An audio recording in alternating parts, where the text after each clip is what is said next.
very much. Spare pen. What do you need? Spare pen. Pen. Oh, here, oh, just. Good morning. Oh, you wait, that one, okay, yeah, sure, sorry, didn't mean to rip it out of your.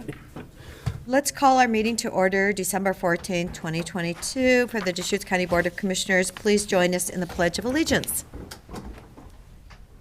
Pledge allegiance to the flag of the United States of America and to the republic for which it stands, one nation, under God, indivisible, with liberty and justice for all.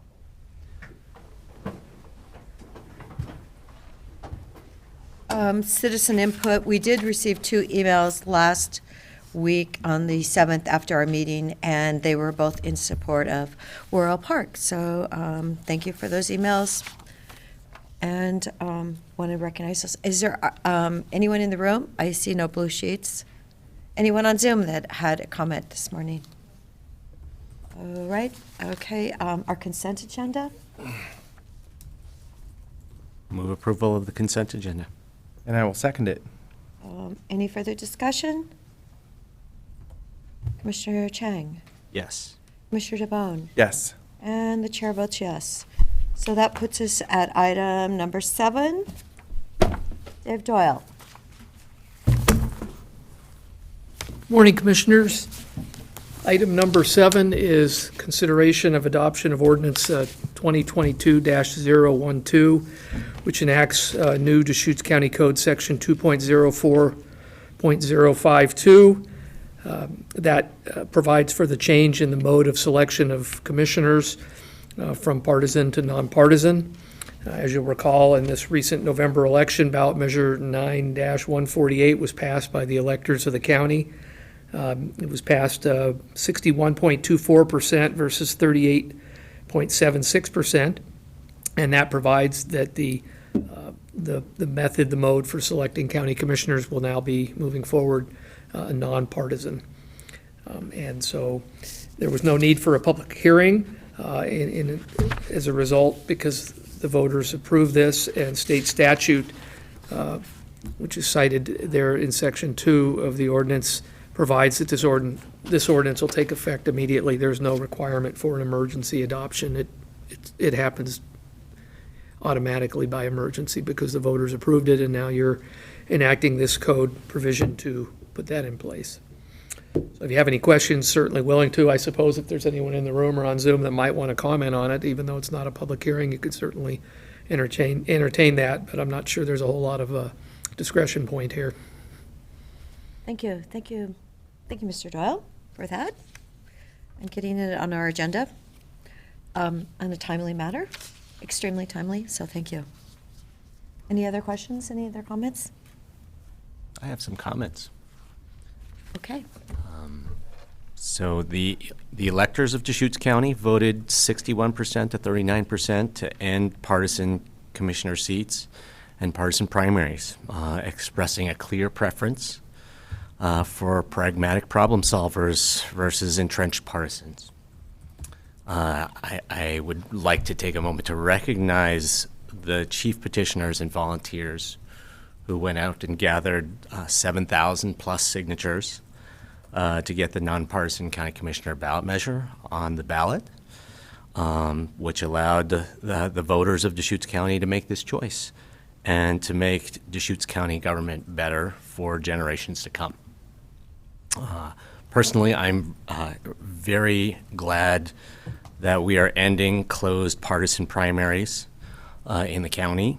They disenfranchise voters, 62,000 plus voters in Deschutes County who are not Democrats or Republicans. And partisan primaries, closed partisan primaries give pretty much all of the power to partisan registered voters to elevate candidates in commissioner races. So good riddance to partisan primaries, and I'm just extremely happy that we are moving forward with this change to Deschutes County Code. Okay, any other comments? Well, a couple comments. Ever since I've been in office, it's been discussed. So for many years, we've been asked about nonpartisan seats. We talked to other commissioners around the state and nonpartisan seats, and they seem to be pleased with the process.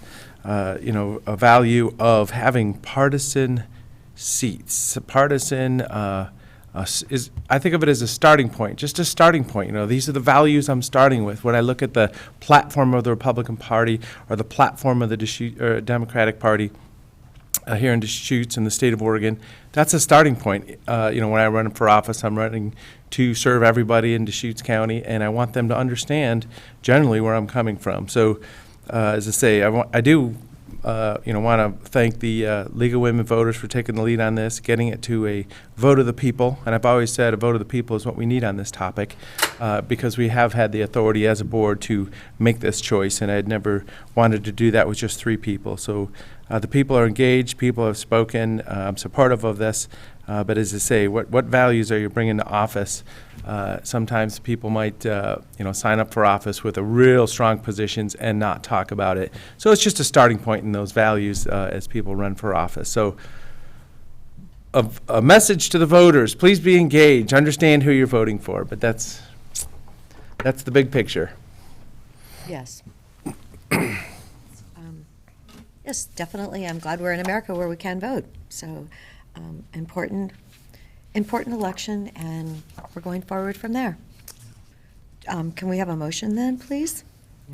One other comment, just kind of to follow, follow some of the thoughts that have been shared here.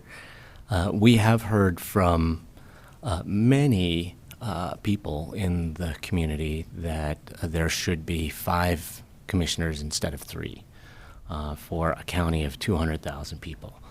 And if there are people who choose to move forward with pressing for a ballot measure, to do that, I hope that this Board of Commissioners would consider referring it directly to the voters rather than forcing interested community advocates to have to go out and gather 7,000 signatures or probably more in the next election to be able to qualify for the ballot. That is something that is our option to do. It is not a decision on the issue. It is just expediting the process of posing the question to the voters, which I agree is a very important thing to do in situations like this. And with that, I'll go ahead and move approval of ordinance number 2022-012, enacting section 2.04.052 of the Deschutes County Code. And I will second it. Any further discussion? Commissioner Chang? Yes. Mr. DeBonne? Yes. And the chair votes yes. Thank you, Commissioners. Yes, Thank you, congratulations. Dave. Okay, we have item number 8. Good morning, Commissioners. For the record, Tarek Rawlings, I'm an Associate Planner for the Development Department. And before you today is consideration of second reading of Ordinance 2022-011. This is a plan amendment zone change for 3 properties located along North Highway 97. They total about 19.12 acres. This is following 23 days after the first reading of this ordinance, just earlier in November. So kind of full picture, this follows a quasi-judicial process that started with the application in October of last year, and then that culminated in a hearings officer public hearing in April 26th of 2022. The hearings officer issued a recommendation of approval on July 12th of this year. The board then held a public hearing on September 7th, closed the written record period, and then deliberated to an approval on September 28th, with 2 of the commissioners voting in favor. So the majority resulted in an approval or a deliberation to an approval of this ordinance. And then first reading, like I had just mentioned, was conducted on November 21st, 23 days ago. So we're following up that first reading with the second reading here today. So available for any questions you might have, but this is, again, applicant is LBNW LLC, and this is from the zone would be from exclusive farm use to rural industrial, and the plan amendment would be from agricultural to rural industrial as well. And so available for any questions you might have. Tarek, Merry Christmas. Merry Christmas, Happy Holidays. Thank you so much for being here today. Did you say it first started in October of '21? Is that That's when they correct? first applied, and then there's usually a series of kind of review and completeness checks and different types of tweaking of the application materials at that point. So once that was all ironed out, a lot of transportation questions, things like that had originally arisen. And then once it was marked complete, we scheduled that hearings officer public hearing in April. So while it was applied for in October, there was a lot going on kind of behind the scenes up until that HO hearing in April. Great, okay. Are there any changes from the first reading? Have been no changes. Yeah, it's the same exhibits. It's essentially second reading of the same materials you saw 23 days ago. So, and not that we were within any open record period, but I've gotten no types of comments or anything else outside of really these exhibits that you saw. Great. Well, with that, I'll move approval of second reading of ordinance number 2022-011. And I will second it. Clarify, is that by title only? By title only. Thank you very much. Okay. For further discussion, I'll just reiterate that I do not agree with the hearings officer's analysis and recommendation that these are not viable agricultural lands. Okay. Any other comment from, no? Okay. Calling for the vote then, Commissioner DeBonne, Yes. Commissioner Chang, No. and the chair votes yes. By title only, approving an ordinance amending Deschutes County Code Title 23, the Deschutes County Comprehensive Plan to change the comprehensive plan map designation for certain property from agriculture to rural industrial, and amending Deschutes County Code Title 18, the Deschutes County zoning map to change the zone designation for certain property from exclusive farm use to rural industrial. Ordinance number 2022-011. An adoption? Yeah, so at this time, there'll be, I'll make a motion to adopt ordinance number 2022-011. Okay, and I will second that motion. Any further discussion?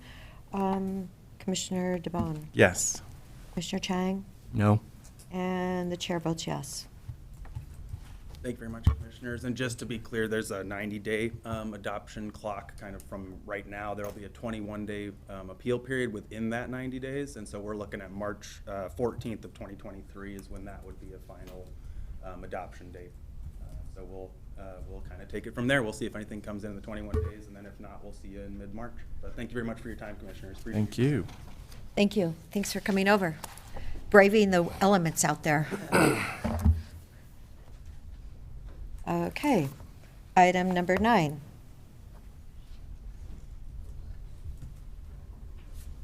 Good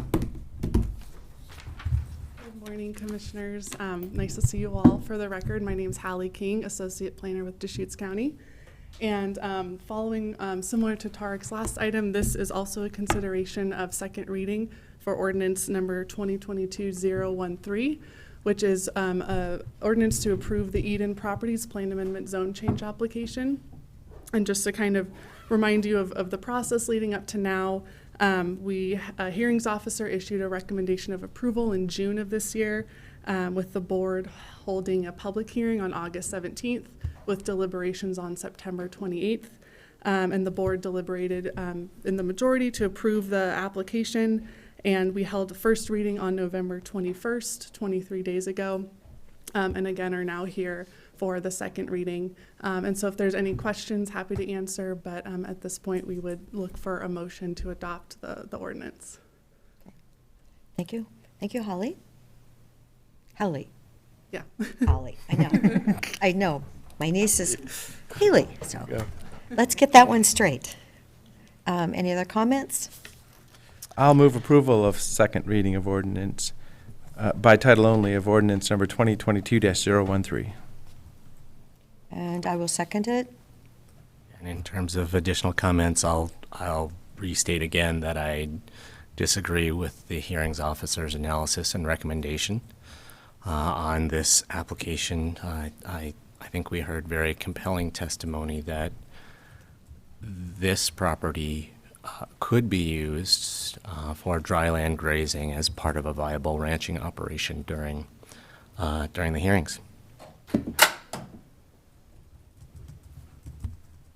As someone who grew up with dryland grazing with the Rocky Hillside, on one side of our ranch, you could barely put a cow out there, and you would always see rattlesnakes. So that's my fondest memories of the Rocky Hillside.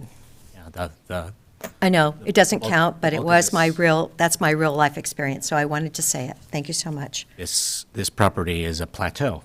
It is It's a not plateau, well, yes, but it has rocks. And the primary productivity of that plateau has been taken up with growing juniper for several decades. If those juniper were not there, all that primary productivity could be going into growing grass and shrubs. Okay, any other comments? Commissioner DeBonne, your vote? Calling for the vote, I'll vote yes. Okay, Commissioner Chang? No. And the chair votes yes. Moving approval by title only, an ordinance amending Deschutes County Code Title 23, the Deschutes County Comprehensive Plan to change the comprehensive plan map designation for certain property from agricultural to rural residential exception area, and amending Deschutes County Code Title 18, the Deschutes County zoning map to change the zone designation for certain property from exclusive farm use to rural residential. Ordinance number 2022-013. At this time, I'll move adoption of ordinance 2022-013. And I will second it. Any further comments? So comments, this is a process that we've gone through here. The hearings officer decision provided this approval. In the big picture, the state of Oregon led the way on using soils analysis, history of farming for an approval at the Stevens Tract on the edge of Bend, and now we've seen a few of these. So remember, this was a hearings officer approval that came to us that wasn't overturned. The applicants has stated they want to do low energy, low water use, new generation integrated solar opportunities out there, and I'm not speaking for them, but that's what I've heard through this process. We've got these lands that are zoned resource, and I have a hunch that, back in the late 70s and the early 80s, when people around the state were doing zoning, you got to kind of the 80-20 rule where everybody defined the high-value farmland, the natural water flow opportunities for irrigation, and that last 10 or 20% was like, well, we don't have a decision here. It's not really high-value farmland or resource land, but when in doubt, let's just call it resource land. So that's been 50 years ago. If there's supposed to be, if there's a vision for, crossroad towns and small rural areas and then open space in between them, which I support and I love. It's a beautiful opportunity what we've done here in Oregon. Maybe there's a zone called open space zone with a lot lower taxes, because this has been taxed for resource land, and if it's not resource land, it's a lot higher tax if it doesn't have a tax farming deferral. No history of water, irrigation water, no history of farming for a profit in hundreds or thousands of years. So trying to force somebody to farm and hold on to that resource land and be taxed for it, it's just not a fair system. So we're just getting to that point, maybe 50 years later. We should take a look at this. As I say, maybe it should be zoned open space and the taxes be very minimal on something like that, and it could be held with confidence by people being able to enjoy that. So with that, I'm excited to support this. As I say, I'm hesitant to take, we're in a quasi-judicial land use decision-making position here, so it isn't opinions as much as what we see on the land. So with those points, I'm happy to support this adoption of this ordinance. Yeah, and my comments and thoughts up to now have been very specifically focused on the application at hand, the piece of land at hand. This piece of land is just like thousands or tens of thousands of other acres of EFU-zoned land across eastern Oregon that is used as portions of viable ranching operations. What makes this piece of land challenging to use profitably for agriculture in this specific case is the price that was paid for the property in, I believe, 2019, which is not a price that someone would pay for a piece of land if they were intending to use it for agriculture. By driving up the price of the piece of land, it makes it unviable, economically unviable, to use the land for agricultural purposes.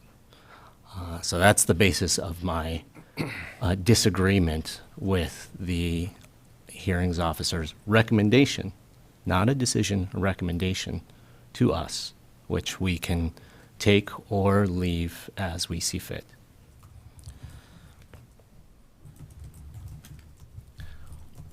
Okay.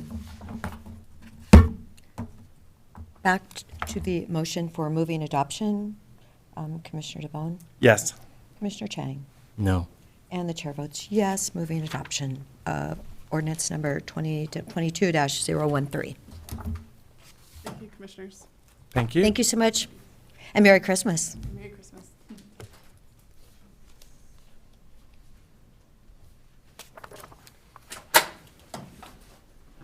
Let's see. Oh, Janice, you're in the room. Yes. Good morning. Good morning, Commissioners. For the record, I'm Janice Garceau, Director of Health Services, and I am here this morning to request consideration and board approval of document number 2022-981, which in effect accepts a non-competitive grant from Pacific Source for the Behavioral Health Workforce Diversity Initiative.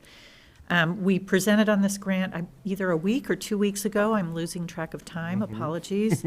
But specifically, the grant is intended to help the community, help our coordinated care organization, our agency meet some of the new metrics around language access for the people that we serve.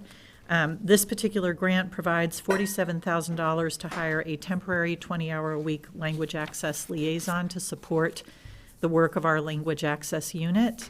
It provides an additional $50,000 to cover contracted services. We provide lots of language services via contract, doing interpretation of documents, et cetera. $10,000 for translation software, $35,000 for direct staff training as needed on working with interpreters and working with people with either language barriers or hearing barriers or any access barriers that involve the use of language. And then a small amount for barrier removal and incentives through culturally and linguistically specific communication and outreach material for our Latinx and Spanish-speaking population. That grant was in fact awarded, as we knew that it would be since the outreach was directly from the CCO to apply. And we are, again, requesting approval of the award contract.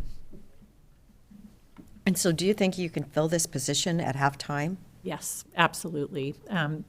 These kinds of positions we can fill fairly easily.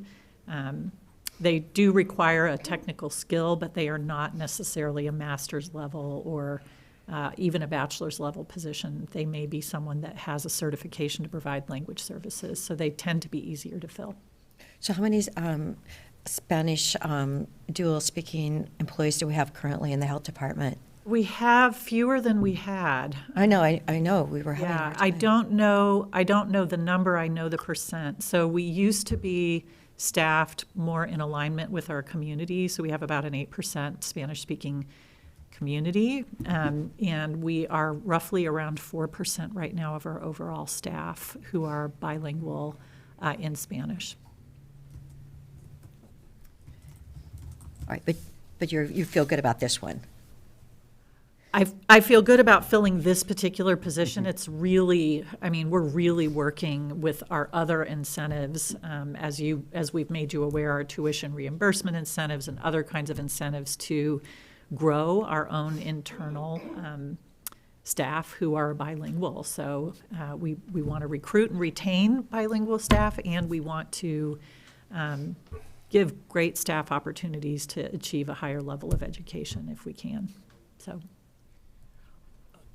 Janice, my impression is that as part of the, COVID team, within contractors or within temporary workforce, we added some significant, language in bilingual capacity. We did. Is it possible that some of those people, as the COVID response ramps down, that we might be able to pick up some of those people for positions like this?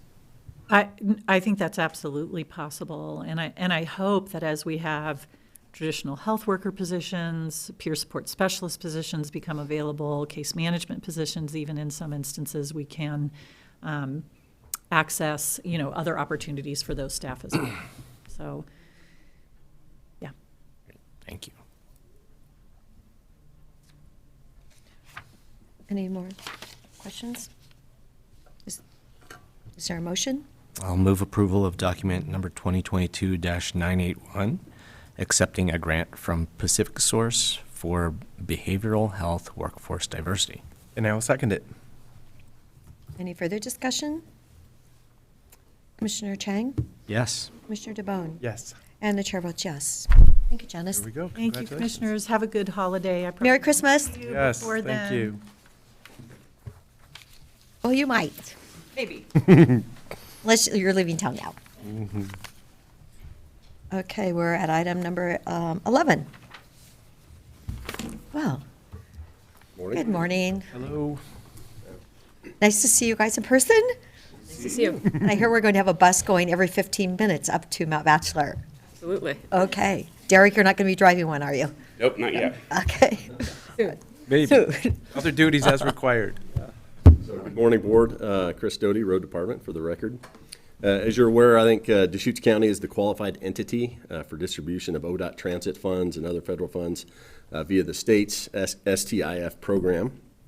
Deschutes County contracts with COIC and CET to conduct and coordinate the required processes associated with distribution and collection of applications, so on and so forth. Yeah, and that includes work with the county's advisory committee that the board has appointed in those positions. The 2023-2025 funding cycle is upon us.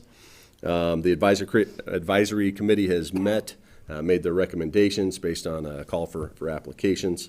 And so here today to walk us through that whole process, various projects, and before you have a motion to hopefully approve the advisory committee's recommendations, but Derek Hoffbauer, Andrea Bro with COIC, CET to walk us through that. I'm going to head back to the peanut gallery now. You're in good hands. Peanut Gallery, okay. So now, this is the first time the STF and $5310 are all together for especially a whole biennium too now. Yeah, so Derek Hoffbauer, Outreach and Engagement Administrator for COIC. Yeah, so I thought I'd provide a little background of kind of the process and what we've approved with the commission thus far, and then talk about this next round of funding and the projects, and then Andrea can provide some more detail. So the last time we were here in August, it was to approve the advisory committee bylaws for a new consolidated committee. And so, yes, you're correct, Commissioner DeBonne. This is the statewide transportation improvement fund now merging with the special transportation fund. And so the pot of money is a little bigger. It's a more efficient process because we have one committee instead of two committees. And so we approved those bylaws. We have a consolidated committee as well. We have several members from the former STF committee moving over into the STIF committee. So now there's just one overarching committee. As Chris mentioned, that committee met last week, December 6th, to review and prioritize the projects for this coming biennium. And included in that STIF plan, those are the statewide transportation improvement fund projects. There are also some carryover funds, unspent funds from the last cycle that have been allocated to various projects like the new routes in Redmond, continued operations, community connectors, things like that. And then there's also the 5310 funding, which supports seniors and people with disabilities, transit services for those individuals. And that is kind of a separate project, but the timelines are all aligning together. And so we have that ask to approve the 5310 projects as well, and those were reviewed by the advisory committee. So I think most importantly to note, and this was the first time we've actually had more requests for funding than funding available. We're seeing intercity transit providers like Central Oregon Breeze, Pacific Crest Bus Lines with COVID really, affecting their operations. They're now looking to this funding source to help preserve some of their routes and to be able to maintain that service. And so we've worked collaboratively with their organizations to incorporate them in the STIF plan, as well as the City of Sisters. As you all know, they're developing a mobility hub out there. So you'll see funding for that project as well. And then in addition, Opportunity Foundation of Central Oregon, they've historically applied for those STF funds, and now they're at the table in this process with a collaborative approach. And the advisory committee did decide to fund them in whole.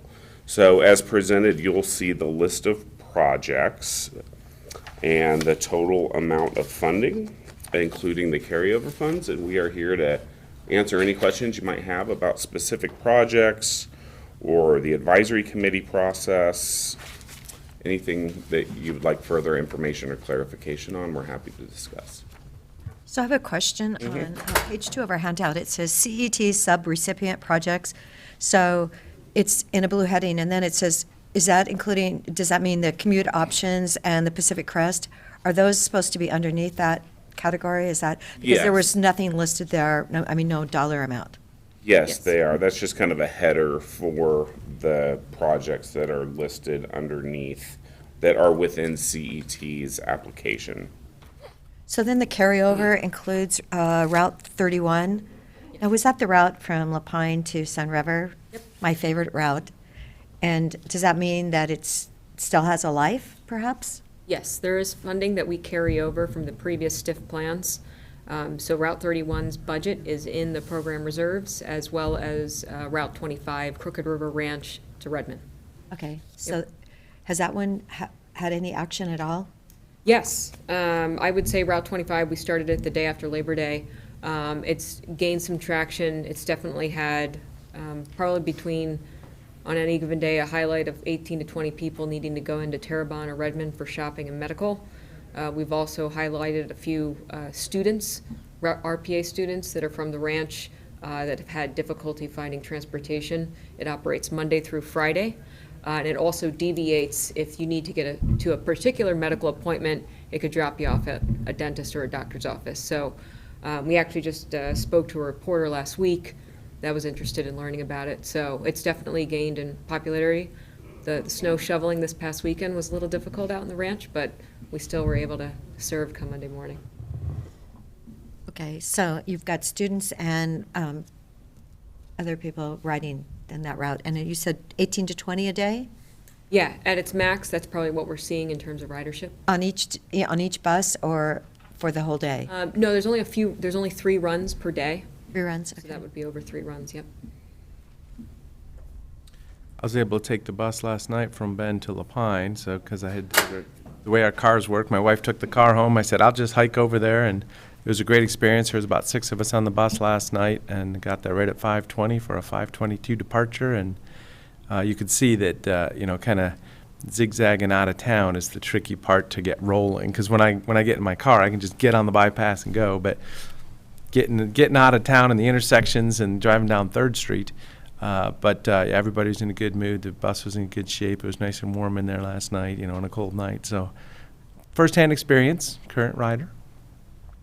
An observation is, it looks like the project plan for a whole biennium was pretty simple now, as in big categories, and then funding amounts in the carryover program reserve, program administration, operations.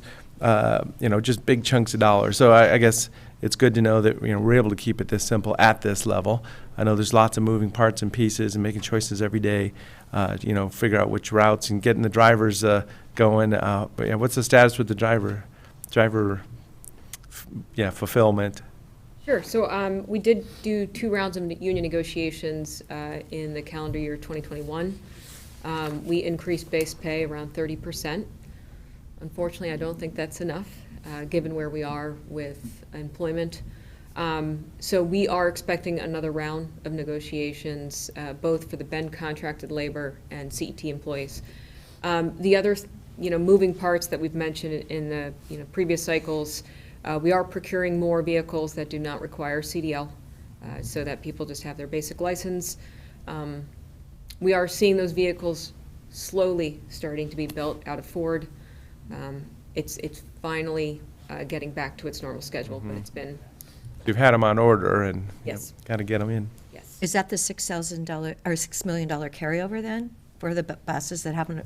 Yeah, so a lot of that's capital dollars for those fleets. We do not pay for the buses until they're physically delivered. We inspect them, and then we seek reimbursement. So, yep, a majority of them are kind of the newer Ford Transits, which you're seeing, kind of the slate gray, again, non-CDL. And, you know, we are just moving to smaller vehicles because that's kind of the easier, quicker vehicle to procure at this point. Purchasing vehicles that kind of are already colored that road grime gray or whatever. Yes, less dirty than white. Well, because the white ones, man, as soon as you pull out, they're just a mess. Yes, so we have been able to retain vehicle washers surprisingly, but again, during the winter season. Oh, yeah. They wash it and 20 all minutes it later, takes I is know. one round and we're back. That's all it takes. Yes. So how many people do the smaller buses hold? They're anywhere between kind of 8 and 12 passenger with 2 wheelchair lift positions, and then you can bridge those up and put more passengers in. Well, let's just say just the route getting out of town, I know that the mobility hubs will help that too, if we can, spread them out in different places instead of the urban core. I'm referring to the Bend Transit Center here. And, because there's a lot of traffic right at all those intersections, so that'll be a big phase. So how much kind of development towards that in this next biennium? I guess what's the vision? Where are we going to be 2 years from now? Sure, so I will say kind of what's already been funded and will be happening pretty quickly is we redesigned Hawthorne Station parking lot. There's some space in front of that building and then 2 lots in the back that are underutilized. The design has been done. We are finally ending the permits required by the City of Bend for Type 2 site analysis, and we begin construction in the spring of '23. Basically, that's going to bring all the vehicles onto the property, not on Hawthorne and Fourth and the smaller neighborhoods. So that's the next step, okay. That's the biggie. And then we are working with our partners such as ODOT and Bend Parks and Rec on potential land surplus for a second location. Surplus land. Not much, no. I know, that's the tricky part. So it's really exciting to see these state and federal funds going into this suite of projects that are really going to increase mobility and accessibility for people in our community.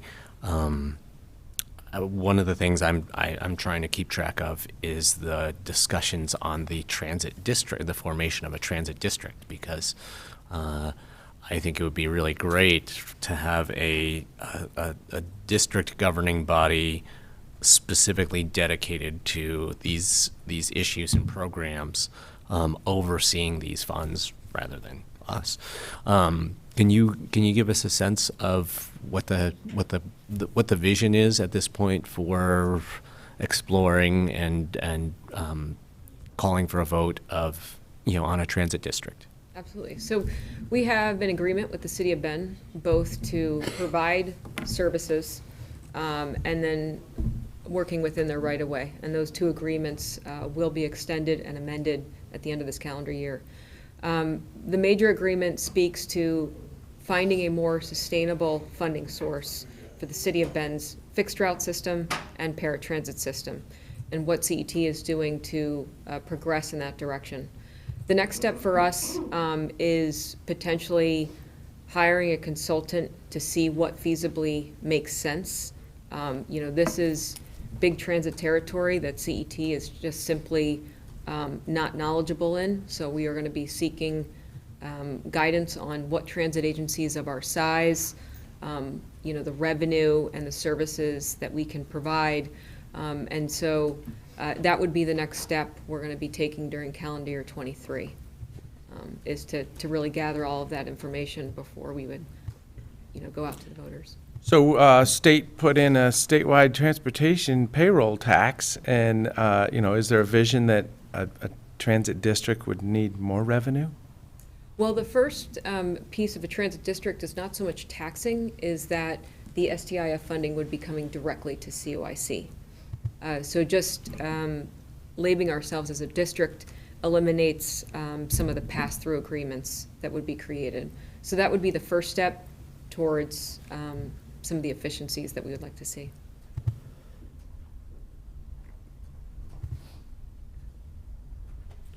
Yeah, and I would add that, we've seen increases in ridership, especially compared with last year. Our community connector services, the regional services that feed into Ben and Redmond, those are at about pre-pandemic levels. So we've gotten our system back on track. Ridership is good. Our dial-a-ride, our Ben dial-a-ride is growing exponentially. It has increased substantially. And so, we're seeing a lot of people use the system. A lot of people benefit from the system, and our ridership's really good. So I think that helps with this effort of promoting transit, having it being a viable option. One family member is going to know someone who uses, they might not use it themselves, but, maybe Aunt Sally, uses the dial-a-ride system. And, so this is important as we go out and do some outreach and try to become a transit district, because the voters do have to approve it, so. When I was at OSU Cascades in November, they wanted to know how they could get a better bus route up there. So I'm wondering, is that on your plan somewhere? Yeah, actually, both OSU and COCC were in conversations. We originally had service back a number of years ago. We pulled it for low ridership, but now that there's a lot of development on the west side, we're going to be having those conversations again to bring back more service to that location. How long will that take? Oh, with the great thing about STIF dollars is that they're pretty flexible in creating a new route like that. Like I said, our main constraint is the human being to drive the bus. So. Okay. Well, in making a statement that ridership is good, I think, from my experience on the COIC board and seeing this over the years, I think ridership is abysmal. As in, we should be having choice riders with a attaché and a cup of coffee on that bus all day, every day. And, ridership is good is such a low bar at this point, is my point. We got to bring that way up. If we're going to be spending all these dollars, everybody that's working is paying for this system, I'd love to see a lot more commuters there. And I've always figured somehow, someday, we're just going to take a moment and stop, reset, and rebrand, and go big. I don't know exactly what that looks like, but I've always wanted to get there. Sure. And I can speak to a little bit of the kind of the behind the scenes things that do not involve drivers or actual operations. Is the STIF funds from a previous cycle paid for the new CAT AVL system. It's the technology in the buses. We went live in September with the on-demand platform. We went live December 1st with the fixed route. These are adding amenities like free Wi-Fi in the bus, GPS. You get to physically see where the bus is moving on the earth. Texting, real-time reservations, all of the platforms in transportation that kind of, your Uber and Lyft sees. So we are just in the first few weeks of fixed route, seeing how that goes. And so some of these kind of amenities speak to that choice rider that we were unable to capture. So I'm hoping that some of these, more technological advances for the transit system will help gain that kind of ridership.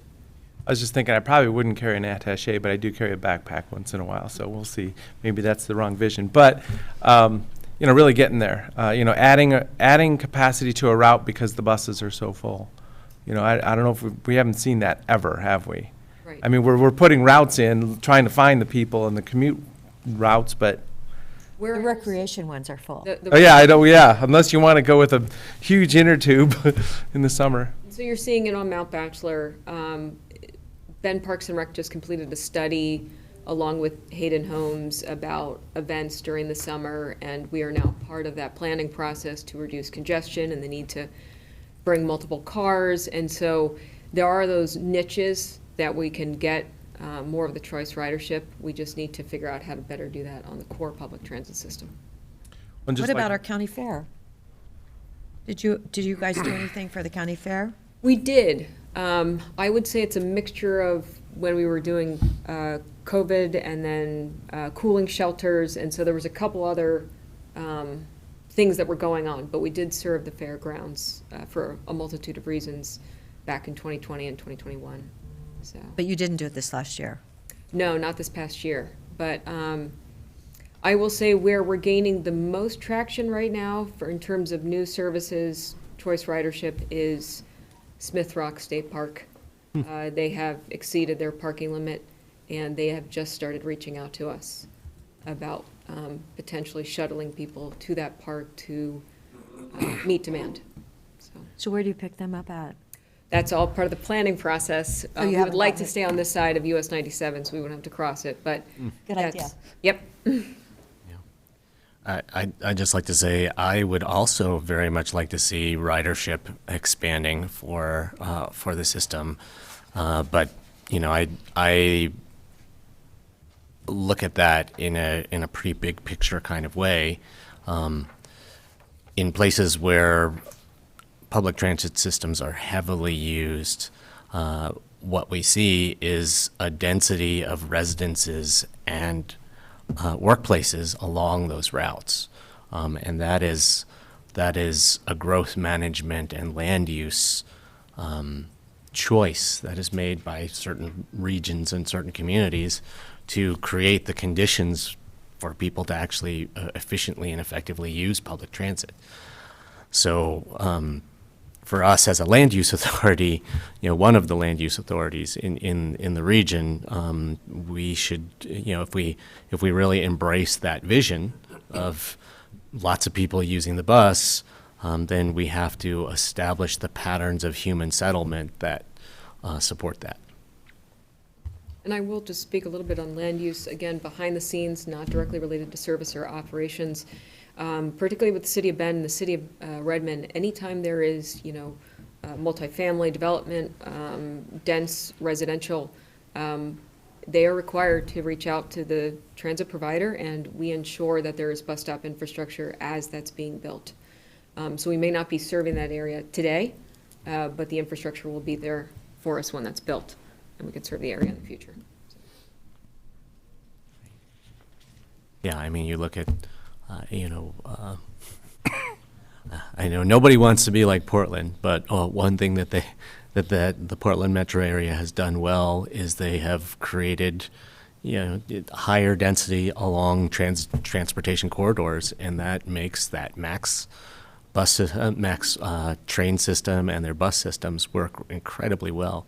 I just had the opportunity to use the MAX system on Monday. I stayed way outside of Portland, out in Gresham, on Sunday night. Took the train line into the convention center for the Oregon Business Summit on Monday, and it was great not to have to drive into Portland and try to find a place to park. Absolutely. Well, it's a big high-level plan, a lot of money flowing through here, so I'm pleased to support this, knowing this is the stepping into the next biennium and the projected STIF dollars as the system evolves. Yeah. So I'll move board approval of the STIF Project Advisory Committee's allocation of STIF funding for the 2023-25 project cycle and 5310 federal funding allocations and sub-allocation method as proposed. Second. Any further discussion? Do you believe that the $6 million carryover will be spent then within this next year? Or is it hard to know?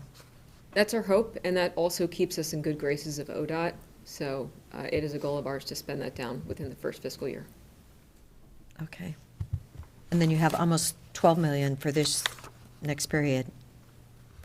And that's a combination of the employee tax and what else then? Do you know the breakdown of that? Former STF funding, which was, I think, a lottery and cigarette tax. And a little bit of gas tax in there. I think it's federal, isn't it? Federal gas STF is tax. state. STF is the state. yeah. Mhm. Okay. So it's all state funding then? Mhm. Okay, all right. So, do we have a motion then? Yeah, that was made. Okay, so Commissioner Chang, Yes. Commissioner DeBonne? Yes. And the chair votes yes. Good to see you. Thank you. Thank you. Thanks for coming in. Thank you. Number 12. I think Cody's in the room. Good morning, Cody. Merry Christmas. Good morning. Merry Christmas.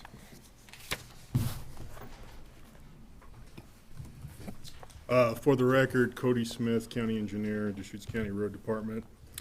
So Board, as you're well aware, over the last almost 3 years, Road Department's been working on the preliminary engineering for the Hunnell Road, Loco Road to Tumalo Road project. The project includes modernization, some slight realignment for Hunnell Road along that corridor, Hunnell Road being a collector road that is currently a gravel road. The project was identified as is identified as a high priority project in the county TSP. Finally, we've reached a big milestone here. We got the project out to bid. The department advertised the project for bids starting on November 9th, and we opened bids on December 7th. 6 bids were received. Before you this morning is a notice of intent to award contract to the lowest responsive bidder, High Desert Aggregate and Paving, Inc., in the amount of $5,065,674. So subject to approval, posting of notice of intent of award will begin a 1-week protest period for interested parties to protest award of the contract. After that period, and if no substantive protests are received, the contract would be awarded administratively. Wanted to note that with development of the fiscal year 23 through 27 road capital improvement plan approximately a year ago, the department had anticipated a total project cost of $5.6 million, which included $764,000 in preliminary engineering cost, $216,000 in right-of-way acquisition costs, and $4.7 million in construction costs. Over the last year, construction prices, like many other things, have experienced some significant increases due to inflation.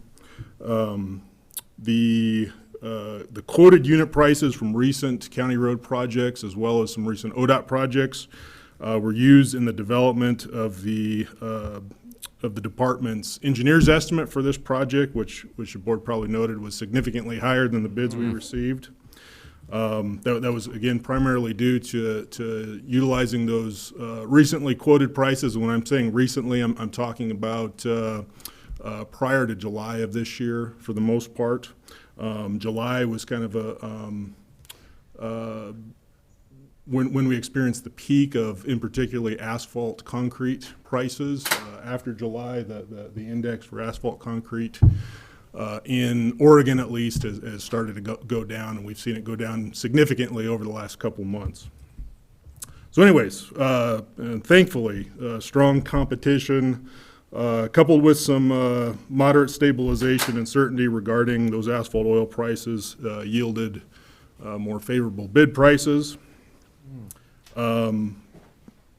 Do want to note that part of this total construction contract, $221,000 of the total contract amount includes some reimbursable work that we will be doing on behalf of Avion Water that will be subject to a reimbursable agreement that is pending presently, but we will be getting that in place soon.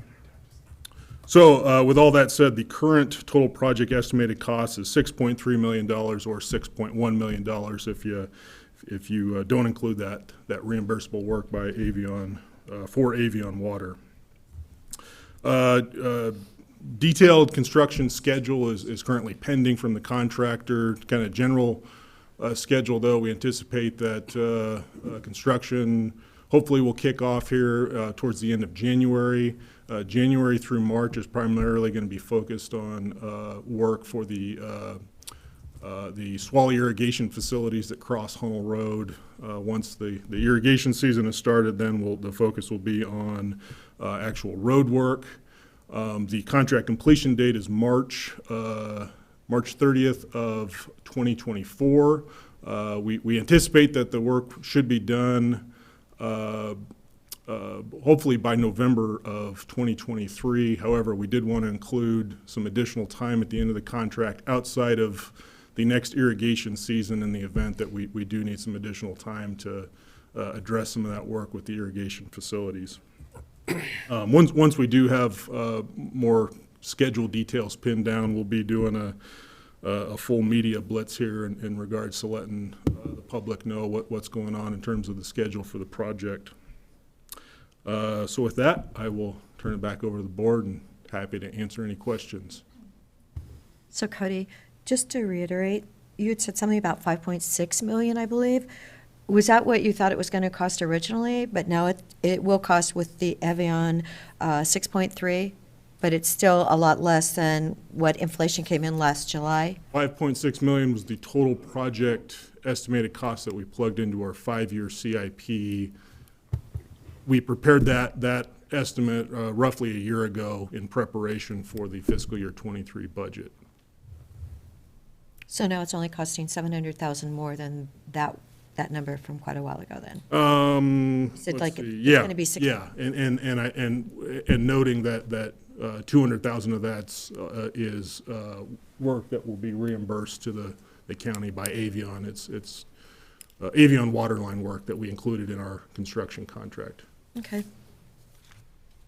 Well, I think I was talking to Mr. Doty when, or maybe to Nick, when we heard that we actually had some good news, cost-wise. So significantly, almost $3 million less for this one bid. Yeah, certainly, not just with this project, but several other projects we got here on the, fairly close on the horizon. We're glad to see construction prices, at least in terms of heavy civil construction stuff, somewhat stabilizing. Do you feel like that, I mean, is that a sign that inflation is coming under control in this realm, or just we had good competition, and it worked out? I'm not enough of an economist really to fully answer that question. I do think that having some good competition and just the present docket of work here in Central Oregon, I think that did attribute something, coupled primarily with the decrease in fuel costs and asphalt oil costs that we've been experiencing over the last 4 months or so. And they must be projecting into next paving season, so that's the interesting thing. Yes, and I do also, I should note also, this is the first project that we, the road department, have put out where we have included asphalt oil escalation and de-escalation in our contract. Which possibly also has something to do with getting a little more favorable prices, at least on the paving work on the project. So with that, if the price of asphalt oil goes up, the contractor's compensated more, but alternatively, if it goes down at the time, between now and the time the work actually occurs, then the price goes down as well. So, but that also provides some certainty to the contractor that what he's going to get paid is tied to the price of asphalt oil the day he's doing the work. So. Right. But then we hold a little bit more uncertainty in our budgeting. That is true. They bid this, but it might be, I mean, it's a very appropriate and fair, but like, I'm just trying to think about how that affects, our fiscal planning. Certainly. Interesting. One question I have, as we know, there's been a lot of community sensitivity around, the Hunnell Road project. And there are also, there's going to be other sensitivity on the very south end where, punches through to Cooley. Do you, how do you either screen contractors to know that they're able to deal with the kind of like delicate community relations issues in the areas where you're doing work, or how does the road department show up to be, the outward facing, public engagement entity to handle things that come up? I'll answer the second part of your question first. I mean, in general, the road department is, we actively are the forward-facing face of the project. We prefer that it's, you know, whether adjacent property owners or other stakeholders, that it's us they're talking to and dealing with and voicing concerns, not directly to the contractor. So one of several ways we do that is just with our inspection staff that's on site, engagement with the work, basically the entire time the contractor's workforce is on site. Right. There's going to be components of this where we'll probably have multiple inspectors out on site at point. You know, other parts of that are through our public outreach, through our website, making sure, you know, as much information as we can make readily available is there, and whatever we can't get there, that it's pointing to road department contacts for folks to talk to, not the contractor directly necessarily. In terms of being able to screen contractors, so unless we were engaging in some type of alternative contracting, that's not really something we can do with the traditional competitive bid contracting under state law. So, and it's not really that kind of public relations stuff isn't something that really factors into contractor qualifications under state law either. So there's unless we were doing something that where we were engaging in a form of alternative contracting and included that in our selection criteria, that's not really something we can consider, unfortunately. Right.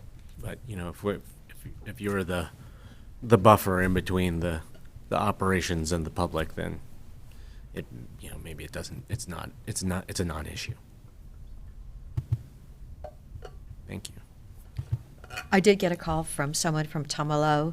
They were dumping a whole bunch of building materials, et cetera, regarding, you know, the Krikra, the roundabout there, and nobody let that neighborhood know, and they were dumping till like all night, and nobody in their family was sleeping. So it's, you know, public relations are they are important. That wasn't us. That was I'm not familiar. That was ODOT, but I definitely heard about it from that community, and I don't blame them, because I would have thought they might have wanted to go somewhere else if they wanted to get their kids to sleep that night. Yeah, it was really unfortunate. With that, I'll move approval of board chair signature of document number 2022-834, a notice of intent to award contract for the Hunnell Road, Loco Road to Tumalo Road project. Second. Any further discussion? Commissioner DeBonne? Yes. Commissioner Chang? Yes. And the chair votes yes. Thanks for joining us today, Cody. Thank you. Thank you. And nice to have the bid come in like it did. Yeah. Pleasant surprise. Okay, item number 13.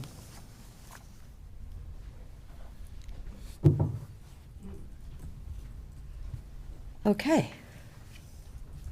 I'm glad you work closely. Commissioners, yeah, I'm back. I'm here on a different application, and I do actually have some extra maps that I printed out that I'll hand out to you guys right now. I'll give you those. Oh, thanks, Peter. Thank you.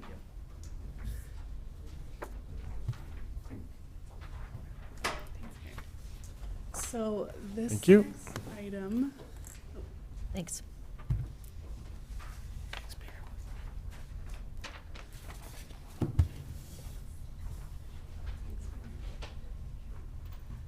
So this next item is a work session and discussion for a road name application. And so again, we're gonna plan to bring this back as a consent item next week, but this work session is to answer any questions, introduce the project, and discuss it. And so I'll give a quick brief overview of kind of the road name process. It's a little bit different than some of our other land use files. And essentially the road name application is approved and decided upon by planning staff at the staff level, but then the code requires that within a certain time of the staff decision becoming final, that the board adopts an order officially reassigning a name to that specific road. So this is, again, the work session in preparation for our consent next week. And so this particular application, I've got a map in your packet, and then additionally this vicinity map. This application is specific to about a 1,600-foot long segment of an existing 60-foot wide public road that traverses through the Westgate and Tree Farm subdivisions on the west side of the city of Bend between city limits and Shevlin Park. And this particular application is requesting to rename this portion that's currently named Sage Step Drive and renaming it to McLean Drive. And the reason for this is McLean Drive, as you can see on that larger map, connects all the way up to the north, ultimately to Shevlin Park Drive. And so the intent is to keep the names consistent throughout the entire road segment. And the reason for the two different names was based on different dates that the subdivisions were platted. The portion to the south that's in Tree Farm was platted first, and so it built that roadway that did not connect to McLean. But then when Westgate was platted to the north, it completed that road connection, but the name was never updated to be McLean. So that's kind of, again, the reason for the request. As part of our processing of this application, notice was sent out to all adjacent owners abutting this section of road. We received no comments in opposition, in fact, received a few comments in support of the application, and also no existing addresses will be affected. All the homes actually are addressed off of those perpendicular streets there, perpendicular to Sage Step and McLean. So again, no addresses will be affected. We didn't receive any concerns from the utility companies or any of the agencies that we notified as well. So that's sort of the overview of the project. Again, happy to answer questions, but just noting that this is in preparation for the board to approve this as a consent item next week. It's kind of nice to have a segment with no address changes. Yeah. I mean, I'm just acknowledging that up front here. Well, and the connectivity of that area, it is some big development. Steps have been taken, and the West Side Transect working its way out, and the development happening. So that'll be a good connectivity.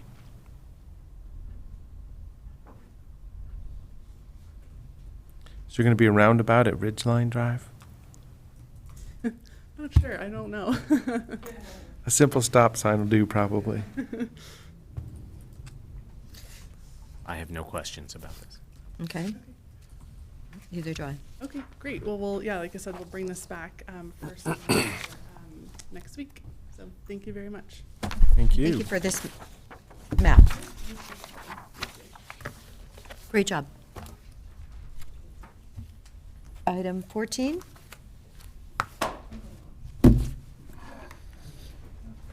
Oop.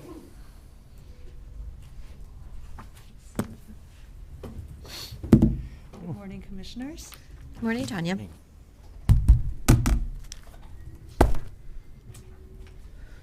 For the record, Tanya Saltzman, Senior Planner.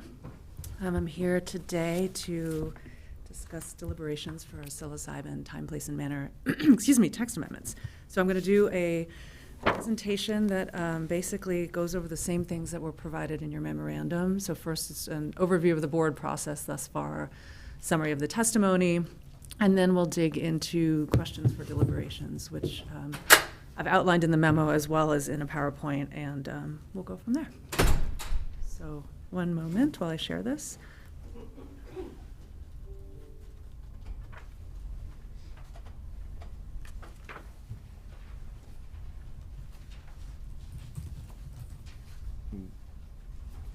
Where it is.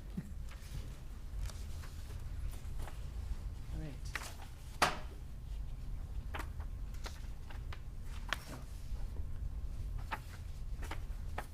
All right, so first, a summary of the Board of County Commissioners process. Just as a quick reminder, I provided a summary of the Planning Commission process, which was the first phase of this in the hearing for the Board of County Commissioners. So I won't go over that again. I'll spare you. So the Board of County Commissioners held a public hearing on psilocybin text amendments on November 21st. That was continued to November 30th. We held the written record open until December 2nd at 4 p.m. We received a lot of written testimony, 60 written comments, and again, this is just for the board process, not Planning Commission, and 16 people participated in person. We also received 7 written comments that were received after the close of the record. I think I noted 3 or 4 of those in the memo, but a few more trickled in after that, and I'll circle back to that in a moment. So a brief, well, sort of brief summary of the written testimony received. Basically, the main issue that people commented on was the possibility of service centers in destination resorts. That was kind of the primary thing. So about 20 people testified against allowing service centers in destination resorts. And I will note that the numbers don't add up perfectly because some people talked about more than one issue. So it's not, don't do the math on that, but it is a general accounting of kind of main concerns of the testimony. So I'll just touch on some of the things that the testimony against allowing service centers in destination resorts addressed. People spoke about the limited access to emergency services in the location. Most of these comments were directly from Pronghorn, formerly known as Pronghorn, now known as Juniper Preserve specific property owners. They cited a lack of transparency and community engagement between the resort ownership and the resort residents and property owners. This was a big one. They kind of said that no one contacted them about any of this. They weren't really included in the loop there. There was a concern for general safety of the residents and property owners. Concerns about compatibility with a golf and family residential community that the resort currently exists in that state, essentially, a golf and family residential community. People noted that resort communities don't necessarily, typo there, provide the peaceful, rural, and quiet setting that the proponents desire. So a lot of what, proponents of service centers and destination resorts cited is that it's rural, it's nature-based, it's quiet, and that's really helpful to the experience of a psilocybin administration session. And some of this testimony said, it's not actually quite that quiet. There's events, there's shooting nearby, that type of thing. Some people said that the psilocybin treatment is more suited to medical facilities. And then there were concerns for loss of property values. About 27 people testified in favor of allowing service centers in destination resorts for the following reasons. They said that service centers will be heavily regulated by the OHA, Oregon Health Authority, so the concerns for safety are unwarranted. We'll note that OHA is still working on their rulemaking, but they do address things like emergency plans and kind of medical safety and things like that. Destination resorts ensure a level of professionalism, security, and hospitable service to the public in general. Destination resorts are rural by nature. Juniper Preserve, which is formerly known as Pronghorn, will be focused on educating and informing the public about this treatment. And then some testimony noted that service centers will be restricted to the commercial areas of a resort and that no person actively experiencing the effects of psilocybin may leave the licensed premises of the service center. And that's part of the OHA rules. Where you actually have the treatment is, confined to a certain space that has the license. 9 people said that the regulations in general are too restrictive. There was support for psilocybin as a treatment in general for PTSD and trauma, a desire for this treatment from the veterans community. Some people noted that too many restrictions will result in fewer service centers and therefore give a little more pressure to make every treatment more expensive and longer wait lists because there will be fewer opportunities. People noted that the county residents have now voted twice in favor of psilocybin. And then there was a request to allow service centers as a conditional use in EFU, Forest, MUA 10, and RR 10 zones, allow them as a conditional use as a community center to veterans, room and board facility, and guest ranch. And one comment was against psilocybin in general. And just a quick note on the testimony that was received after the record. This is a list of the people who did respond. I will note that some of this testimony was also sent directly to the commissioners, so I'm sure the commissioners saw some of that. And that's, obviously citizens are allowed to communicate with the Board of County Commissioners as they wish, but it should be noted that when the commissioners are making their decision today, they're only supposed to consider what's in the record. So I'm just putting that out there. A lot of the testimony that was received after the record was attempting to clarify some other testimony that was received from the Emerge Law Group, as well as clarifying their own testimony, just adding on to kind of their verbal testimony that they had already provided during the hearing. There were also some concerns about the residency of some of the other people providing testimony. And that's all the detail. I'll go into those because they are not on the record. The hearing testimony in person, largely followed that of the written testimony, as you would expect. General support of psilocybin as a treatment option, the emphasis on nature-based and rural service centers, how important that is to the experience of having a service center and having a psilocybin administration session. Again, reiterating that the voters have made clear that they want these services available in rural Deschutes County. There were also some concerns for the ability of Oregon health authorities to regulate and enforce all of these rules that they're making, just concerns that they bit off a little more than they can chew.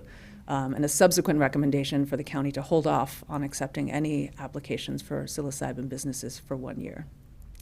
There was recommendation to adopt the Planning Commission recommendations. Support for service centers and destination resorts. There was a request for service centers and destination resorts to only allow indoor services. And then there were some comments against psilocybin in general. So it really ran the gamut, echoing a lot of the testimony that was received written. So that's a summary of what occurred over the last month. So now I'm going to dive into the questions for deliberation.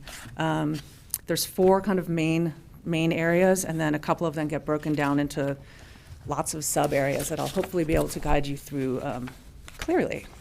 So with that, first question is, what hours should psilocybin service centers be permitted to operate?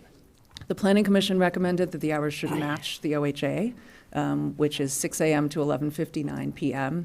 There are provisions in the OAR for extenuating circumstances if a facilitator believes a person receiving treatment needs another hour or something like that. There's a process by which they can do so. They have to report back to OHA in the morning. So we wanted to allow that as part of this. The Planning Commission recommended that, and some testimony also supported this. So I will put this first issue out to the commissioners. The options, as we see it, are to keep the hours as currently written in the packet you received to match OHA, 6 a.m. to 11:59, or some other option. I believe you told us that Hood River County was doing theirs from 8 a.m. to 5 p.m. Is that not I correct? believe that's correct. I think that was in our, Something, if not, then very, very close to that. They were keeping theirs Monday through Friday, about 8 to 5. Now, is that everywhere, or was that just in their EFU areas? I'm not sure, and I could. Because somewhere I wrote down that in Hood River County, they were allowing overnights in service centers in rural retail and commercial areas. And I may have mistakenly written that down, but. I would have to refer back to the Hood River County regulations. I don't know that off the top of my head, unless somebody. Stephanie, can you address that? Or Peter? My team. Yes, hello, Stephanie Marshall, Assistant Legal Counsel. I was actually going to run up to my office to get a copy of the Hood River ordinance, but it appears that maybe Mr. Gutowski has a copy right there on his laptop. Possibly, yes, or I can run up to my office. That's where I was headed. Yeah, thank you. Good morning, Madam Chair and members of the Commission. Peter Gutowski, Community Development Director.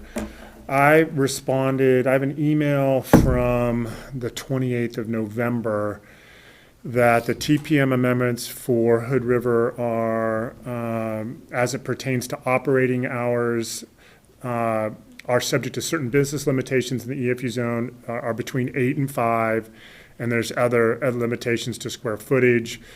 Regarding service centers limited to commercial zones, they have and I don't know, they have a commercial zone, I suspect a rural commercial, and these may be rural unincorporated.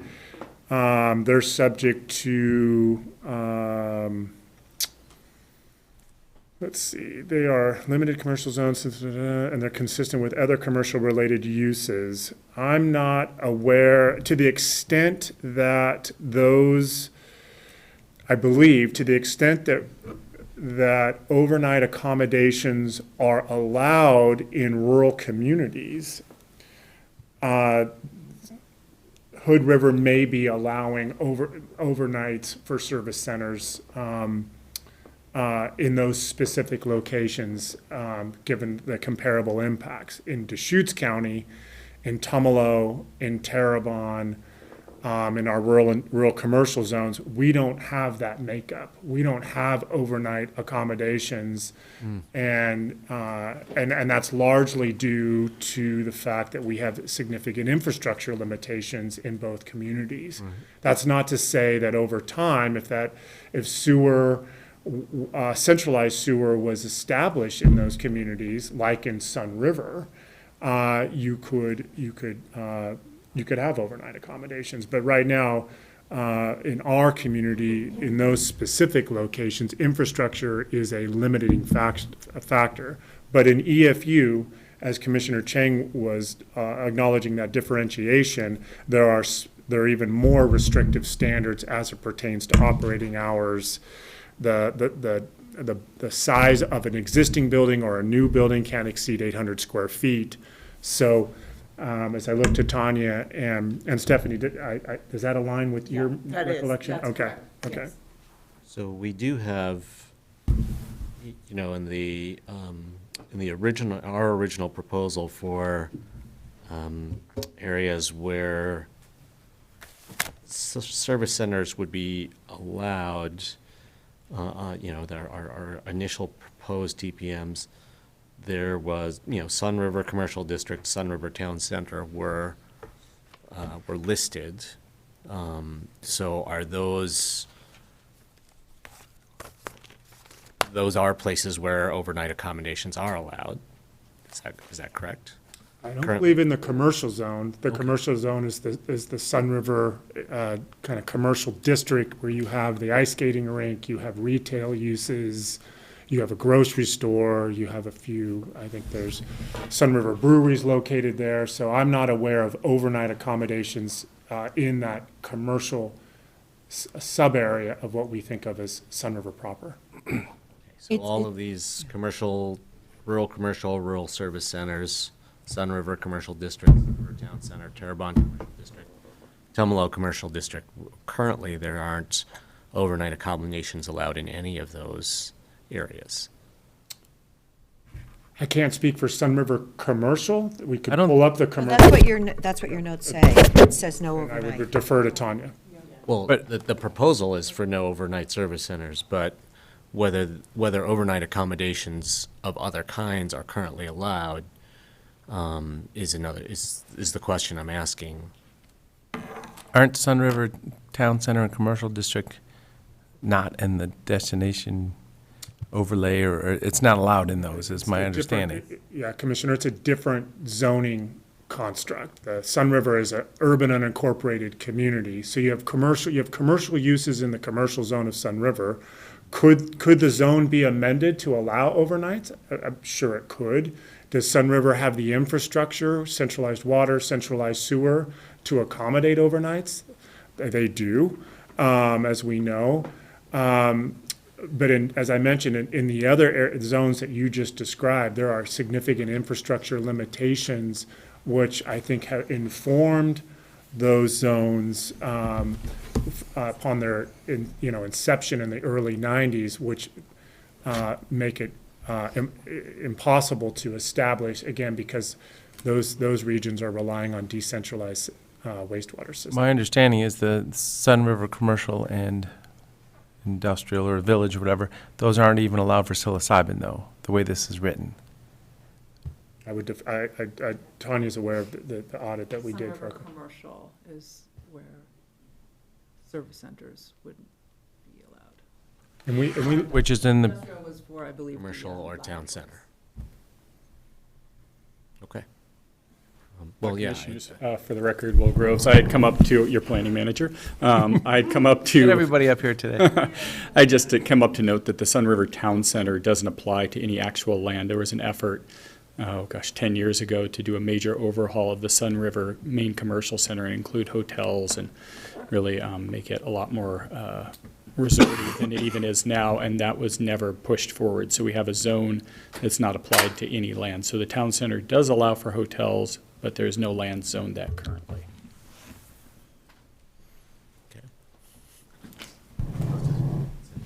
It's a designation that doesn't exist on the land.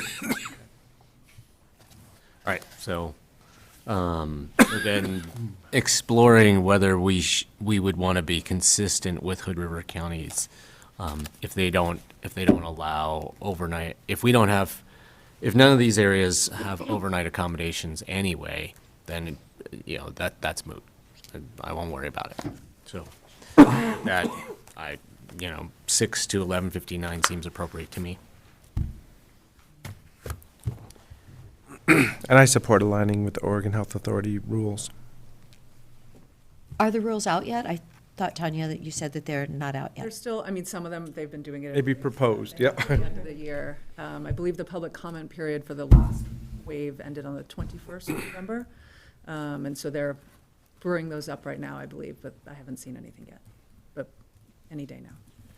Well, yeah, I mean, to be more clear, aligning with OHA's approved hours, even if they change. So that would be my position.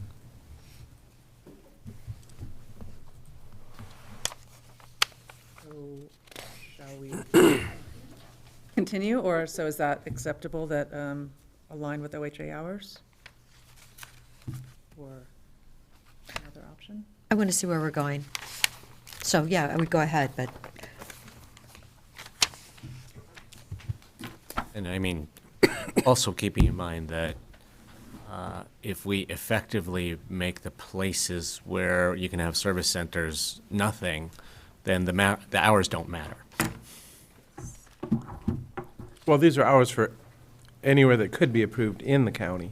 This is a blanket statement for any operation. That's right, but the areas originally proposed in the proposed TPMs, essentially there's almost no properties that would be eligible.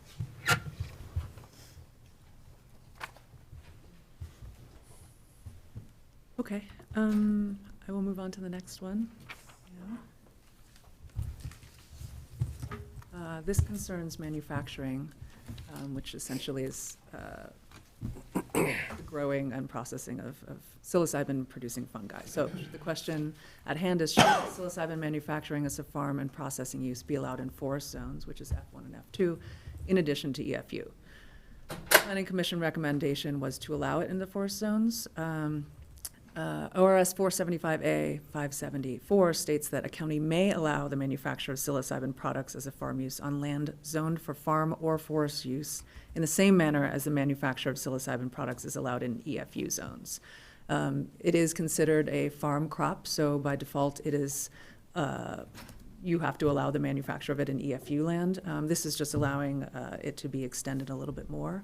In this case, into the forest zones. There was some testimony suggesting that, and the Planning Commission decided to recommend allowing the growing and processing of psilocybin in forest zones. I think that's all. and that's going beyond what the state has? Sorry? That's going beyond what the state has? Well, the state statute allows counties to allow it, essentially. The EFU is kind of the baseline, and then they're also allowed to permit the manufacturing in other areas that allow for farm use. Okay, and this would Which be in a for us- building then? Yeah, it all has to be indoors by OHA rules. Our general understanding is that it's quite small, and they have, physically the space that's needed. Yeah. So the options are to uphold that Planning Commission recommendation allowing it in forest zones or not to allow it in forest zones. The way that I see this is if this is something that is blanket authorized in EFU, it's not fair to not allow it in F1 as well. I mean, they're pretty similar, consistent intention type zones, and both to people who are who see it as an opportunity to produce psilocybin. It's unfair to allow one essentially agricultural production zone this opportunity and not another. And on the flip side, to people who are concerned about psilocybin production being next door to them, on EFU property, the more places where psilocybin production is is allowed, the less likely that psilocybin production is going to end up next door to you. So it's unfair to both people who are interested in production and who don't want to see production next door to them to only have psilocybin production allowed in EFU.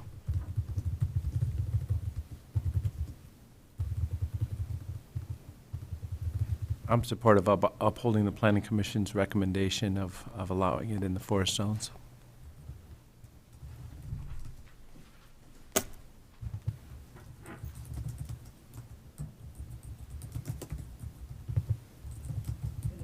Has any other county in the state allowed it in the forest zone?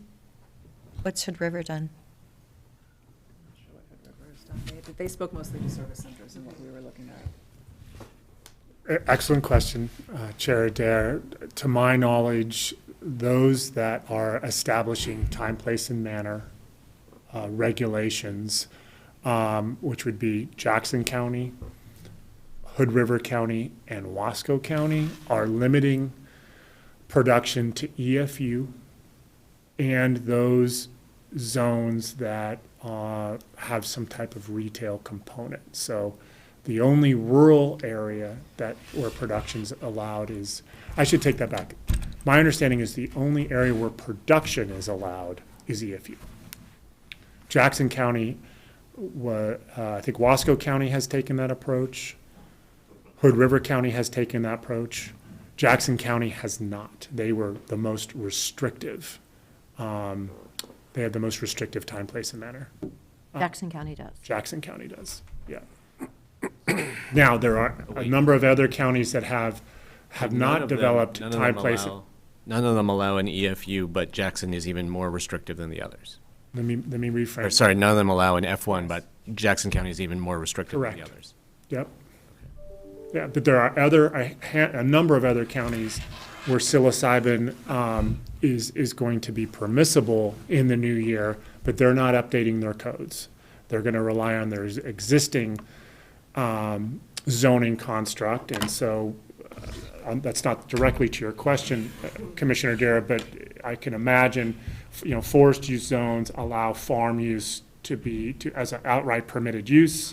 So one would assume that if there are property owners with that zoning designation, that they could grow psilocybin in that forest use zone. So there's two different approaches that counties are taking. Those that have time, place, and manner amendments, which are just a handful, and those other counties that didn't opt out or didn't consider an opt-out, and they're going to rely on their existing zoning construct or zoning program. And so in those counties that aren't specifying, it will psilocybin production will be allowed in F forest zones. I would presume so, because in forest use zones, farm use is a use permitted outright.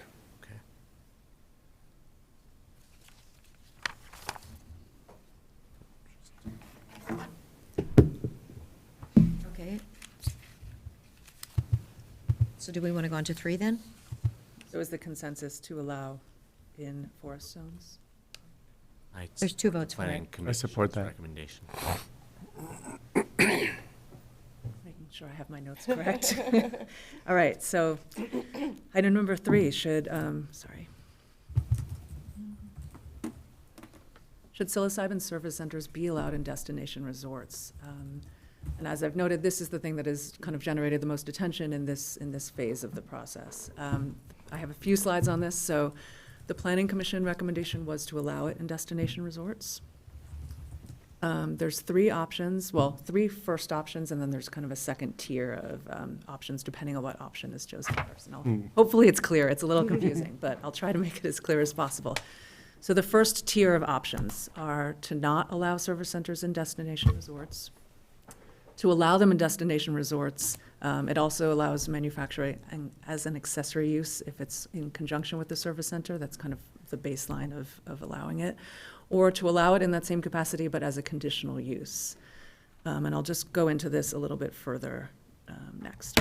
So, concerning not allowing service centers into destination resorts. As I noted earlier, about a third of the testimony was against allowing them in destination resorts. And as I also noted, there were a significant amount of comments concerning the lack of transparency and outreach from the resort to the property owners and the residents. And again, this is not a county issue per se, but it is the optics of it, and we do feel it's necessary to note that to the board, of course. No other comments were received from the other three destination resorts in the county. We just don't know if was not on their radar or what have you, but this would ultimately, in theory, affect them as well, or it could. One option, if the board decides to not allow service centers in destination resorts, the board could consider adopting TPMs today or next week without the destination resort provisions in it now. And then those proponents of having it in destination resorts, whether it's the representation that's already provided testimony or some other party, they could apply for a legislative text amendment to do so in the future. So that would be kind of, they would carry that weight. It doesn't involve a separate fee and a process, but they could hone in on exactly what they want and produce findings accordingly. So that is an option. And key to that would be notification to all destination resort property owners. So that way people would be a little bit more in the loop concerning the process, because that was an issue that arose. I don't know if So you're saying it wouldn't cost them anything more, but they could It go would, for a it conditional? would. If the board chose not to address destination resorts right now and left it to the destination resorts or whoever to apply for their own legislative text amendment, they are paying that fee. They are, preparing all of the documents and kind of hiring the lawyers and all of that. So it does entail time and money. There's no doubt about that. But it doesn't, if the board chooses to not allow them right now, it doesn't mean that that door is completely shut. It could be. That's with could option come up C. from the source is kind of what we're saying.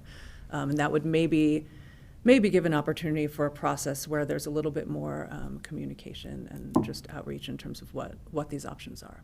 And that's just a suggestion. It's not to say that they have to do that, but that is an avenue that they could choose to pursue.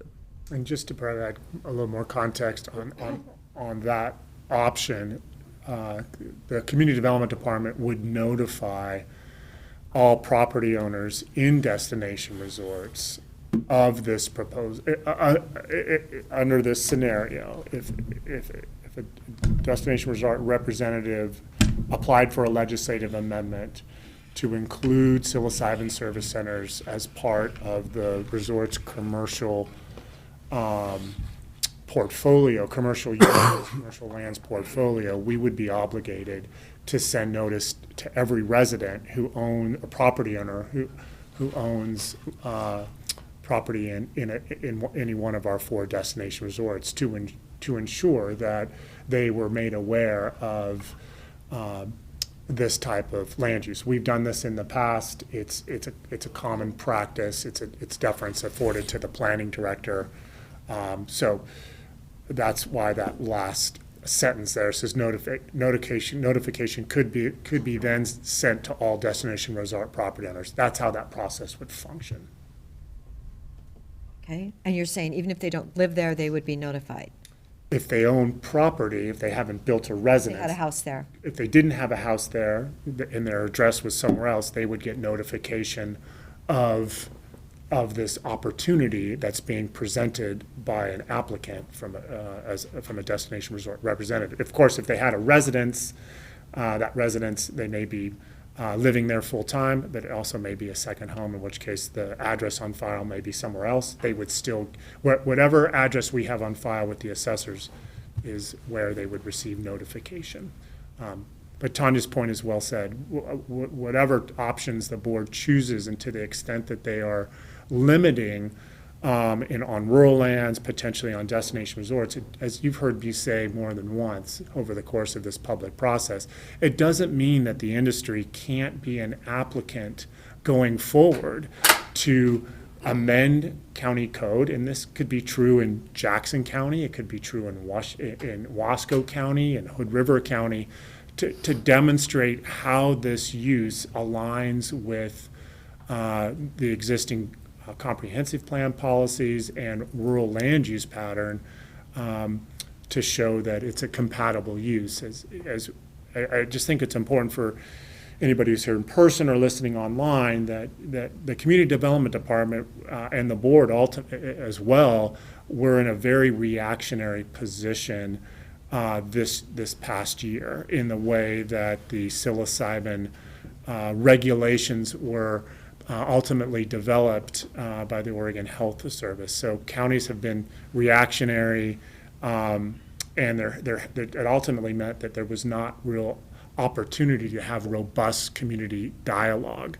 And so in our case, we've done the best we can based on the direction from the board in the summer to ensure that the Planning Commission had as much time as possible. They had 2 hearings, and of course, the board also had 2 hearings. So an imperfect process, but I think that the point I'm trying to get across is if, to the extent that one finds that there are certain limitations in what the county ultimately adopts, it doesn't mean that the industry or the advocates can't come forward with an application to amend the code based on the circumstances that they see that are appropriate for service centers. So the process remains dynamic, and that's true for any land use in rural Deschutes County. You know, if our codes are seen as restrictive, one can ultimately amend those codes consistent with state law and of course our comprehensive plan. So what we're talking about then is actually option 3, C? That's just putting it in context. Okay, yes. all right. Right, so, thank you, Peter. That's super helpful. So this is, just kind of giving context to option A of not allowing service centers and destination resorts at this decision point. Option B and C are to allow service centers and destination resorts either as a conditional use or not as a conditional use. And we'll note a conditional use, in that process, the applicant has to demonstrate that the use is compatible with the existing and projected uses on the surrounding properties. They look at things like site design, operating character, use, adequacy of transportation, natural and physical features of the site. I will note that right now, where the service centers are proposed in the kind of commercial retail area, separate from destination resorts, those are also conditional uses. So that does put a little bit more, some more guardrails on that process, as it were, if they were allowed as a conditional use. So those are 2 options. And then, so basically the first tier of decisions, I'll go back to that slide, is to not allow, to allow, or to allow as a conditional use.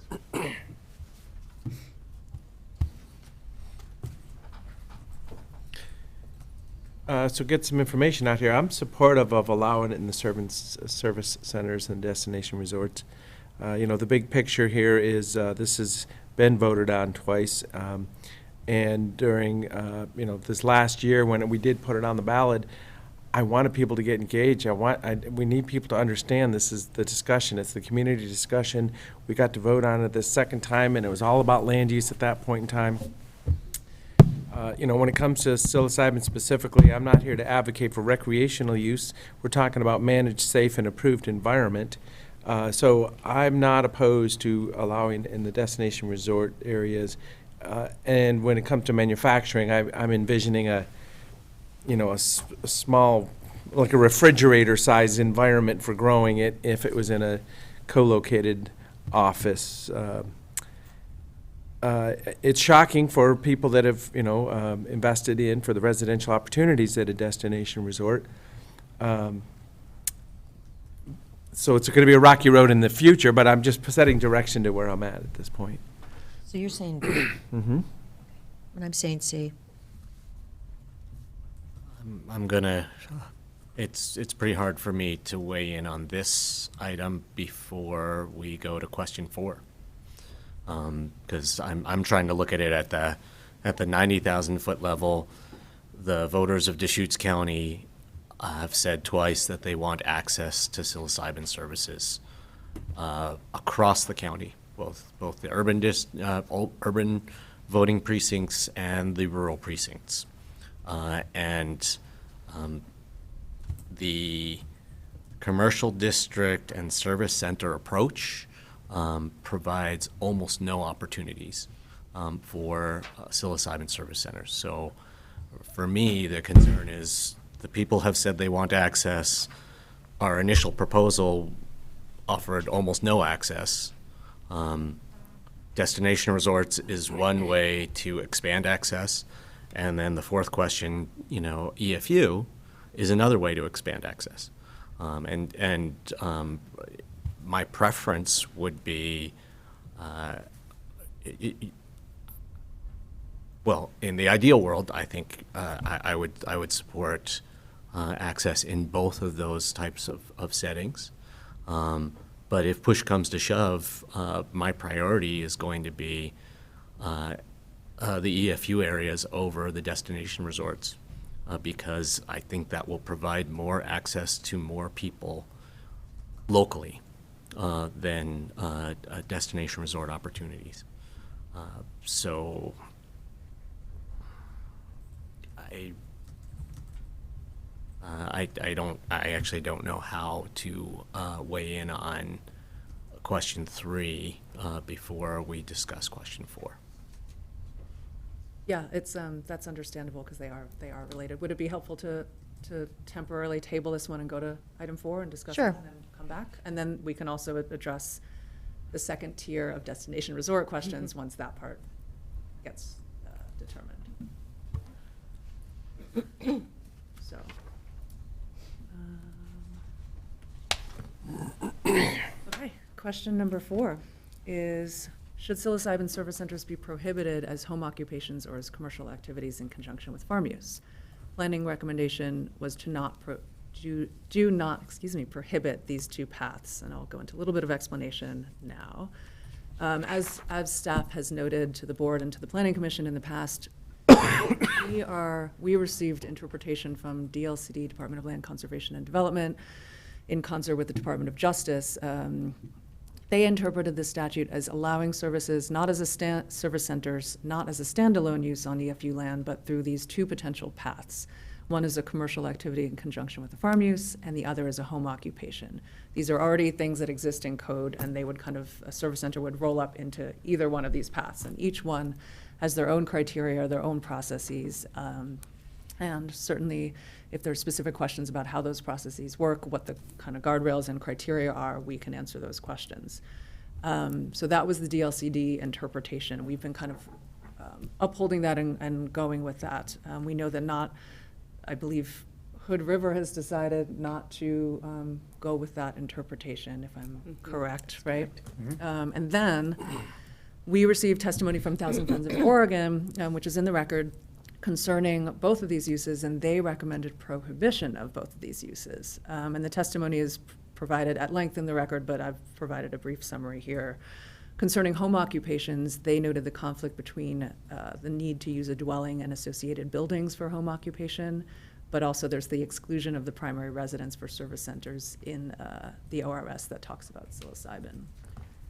They noted the draft rules, which again are not set in stone yet, but usually if they're kind of in the draft, they're going that direction, prohibiting overlapping space with bed and breakfasts or residences. So they just noted that there might be some potential conflicts with those home occupations. Concerning commercial activity in conjunction with farm use, and we've touched on this as we've kind of tossed this around internally, the commercial activity has to enhance the farming enterprises of the local agricultural community to which the EFU land hosting that commercial activity relates. So it has to have that direct relationship. They just noted that. And then they noted the incidental and subordinate requirement. The commercial activity has to be incidental and subordinate to the farm use. So they were saying that the service centers, that money that generated from the service center would rapidly eclipse that of the manufacturing that is on that property. This is just their take on things. They also had a general policy consideration about agricultural land as a whole, just saying, they said that service centers are most similar to a medical clinic in their view, without a need to use the county's, quote, valuable and shrinking farmland. So they were just saying that in general, they believe that service centers are not an appropriate use on EFU land and they're better left sited elsewhere. So that's kind of another aspect of the consideration of whether to keep these two paths open, to allow as a home occupation or a commercial activity in conjunction with farm use. This doesn't mean that an applicant is guaranteed to do that. They have to meet all of this criteria, but this is another take on it. So with that, those options are to keep the amendments as written, which maintains those pathways. Those are open. Home occupations and commercial activities in conjunction with farm use. This is as a way that service centers could be on EFU land. The board could choose to prohibit them as both of those two uses, or some sort of hybrid of the two, either prohibit one, prohibit the other, or prescribe additional TPMs that are specific to service centers as they appear in these two uses. So if there's more specific than just the general TPM. That's a lot of words. I'll stop talking. And the Hood River model is actually even a fourth option. I mean, it's not captured by A, B, or C here. Is that correct? We did not receive any testimony in the record specific to Hood River, so we didn't go down that road, but we're happy to discuss it. I would add that I think if you approach the Hood River County approach with a conditional use permit, limiting hours of operation, I think you're going to be the amendments may be subject to appeal and maybe litigated in light of Thousand Friends testimony. So I mean, not to single out Thousand Friends, but anyone who has standing can challenge the adoption of the Board of County Commissioners' adoption of the psilocybin amendments. But I think the EFU, if the board approaches EFU if the board approaches psilocybin uses in EFU as a standalone use subject to conditional use provisions, it's important, I think, to put on record that that provision could be vulnerable to litigation, whether at the time of our amendments or with an applicant trying to utilize those amendments to get an entitlement. I guess with the severe restrictions, or not severe, but with the restrictions on operating hours and the square footage, I just I think that reasonable people would think that the opportunity had been constrained enough that they wouldn't see a need to challenge it. But people like to litigate.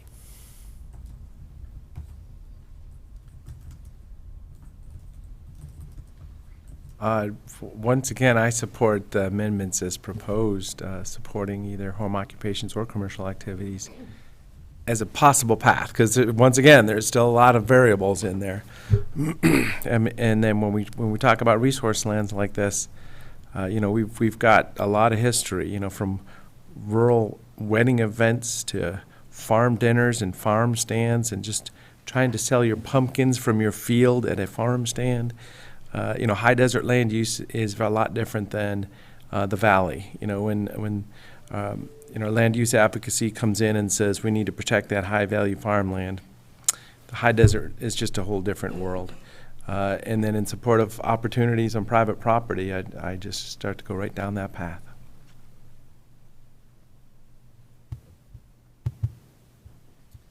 Given what we've learned about how complicated it would be to do a service center as a home occupation, in association with a home occupation or a commercial activity anyway, I don't see any reason to try to further restrict that, so I would support option A. And I think that Commissioner DuBois was saying he supported option A. I would support option A as well. So those are our 4 options then? Those are the 4, but we should circle back to option 3 now to talk about the destination resorts. Okay. Back up in my thing here. Okay, so going back to destination resorts, the first set of options are don't allow them in destination resorts, allow them, or allow them as a conditional use. And just as a spoiler alert, the next set of options has to do with the language of if the board chooses to allow them, playing with the language there. And you've seen that in the memo, but the first option is just, or the first set of options is to decide whether to allow or not, and with a conditional use or not.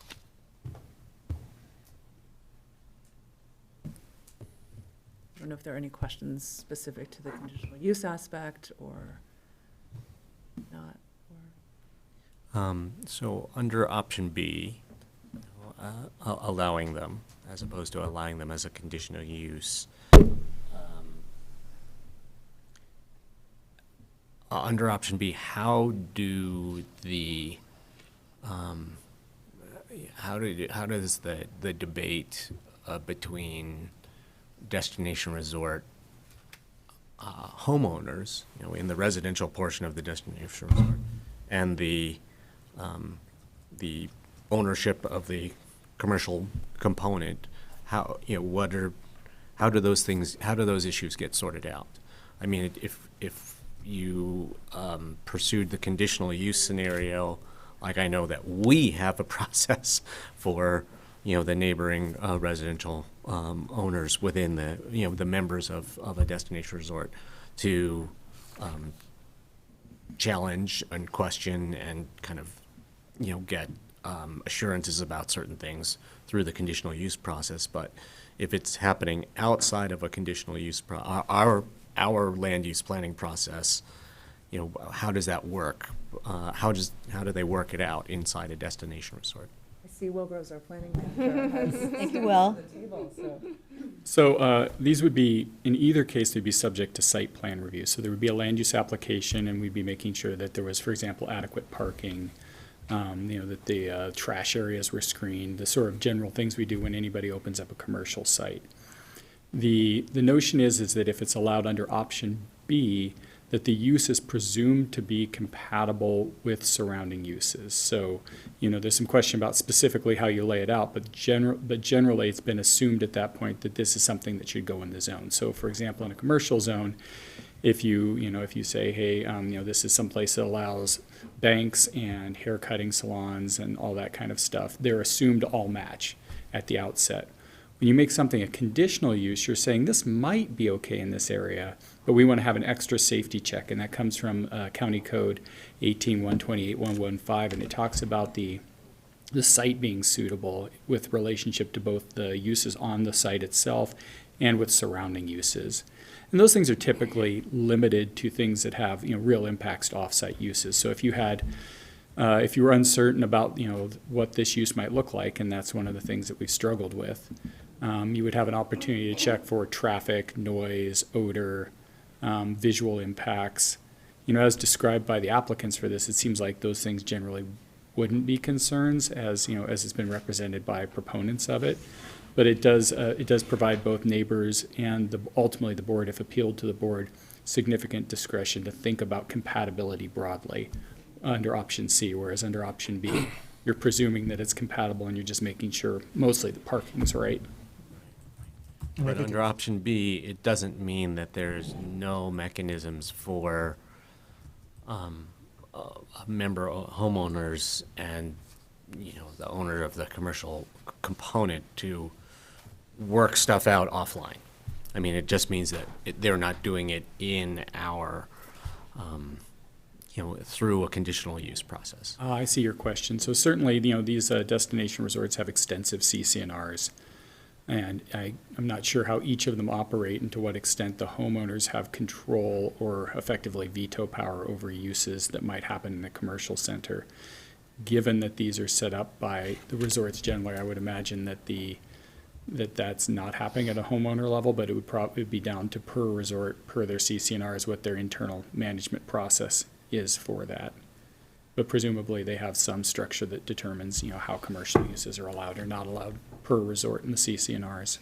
And that's not something that the county gets involved in. That's a private contract, so important to put that on the record. I think if to the extent that the board is contemplative of option B, the board would be, what the applicants are essentially, the applicants, the testimony by Juniper Preserve and their counsel is that the board would be making a finding today with this amendment that service centers are compatible. And therefore, what they would, as Will articulated, then if the amendments are incorporated into the ordinance and acknowledged, then at such time the destination resort representatives could come forward with a site plan. And as Will noted, that's very limited. It's parking, it's access and egress and whatnot. The compatibility piece, which is part of a conditional use process, that's not part of the analysis. Could concerned commercial tenants or owners or homeowners engage in a site plan process? They could, but the criteria that they would be relying upon don't speak to compatibility. And so what's before you as you contemplate all of these options, if you're aligned with B, that understand that you will essentially be per the request of the resort representatives, that that you believe it's or find that this use is similar in other commercial uses that are acknowledged in the master plans of each of the 4 resorts, that those are supportive services, they're retail based, and then that will inform subsequent processes if and when a destination resort decides that they want to apply and entitle a service center in these specific areas. I think it boils down to the scenario of, a person walking into a building, receiving services and walking out of a building. That's like getting a hamburger. Or going to an outdoor facility that's, controlled in some fashion. So I'm referring to indoor, outdoor here at this point. So I know there's a lot of testimony that says, an outdoor experience in a rural area would be preferred, but, during a treatment, is there an outdoor function? Because that would be the big difference between a person walking into a front door and walking out of that door. And we're not defining all that today, but that's what I think of. Would it be a gated outdoor area or a starry sky opportunity? I don't know. And we're not dealing with indoor, outdoor at destination resorts today. Is that correct? Well, an outdoor pool or an indoor pool. Questions? The OHA has, I believe they're either draft rules or rules at this point, but they do allow they have specific rules concerning the outdoor aspect of things, saying that it needs to be very clearly delineated, it needs to have some sort of border, that kind of thing for safety, so that can't bleed into. Yep. Yeah, and I haven't studied all those rules, but as I say, I would, if this is a statewide effort, Oregon Health Authority is working hard on this. That's where those definitions or controls would come from. Actually, considering the number of people that we heard from that did find out about this, I feel like C on item 3 is a better option. Just with the conditional use. Yes, just because and a lot of them weren't aware that we weren't supposed to read. So, yes. But we did hear from some that, it seemed like the neighbors out there needed to know. My ultimate goal is for homeowners and destination resorts and management and owners, commercial owners and destination resorts to work stuff out offline. But I'm actually seeing how I'm playing out scenarios in my head about how both option B and option C leave opportunities for that and encourage it. I mean, if you come in with a conditional use application, you wanna do your homework with the neighbors, and similarly with option B, if you only are subject to site plan review, it means your neighbors want to make sure that they have talked to you about what you're proposing before it moves forward. So, I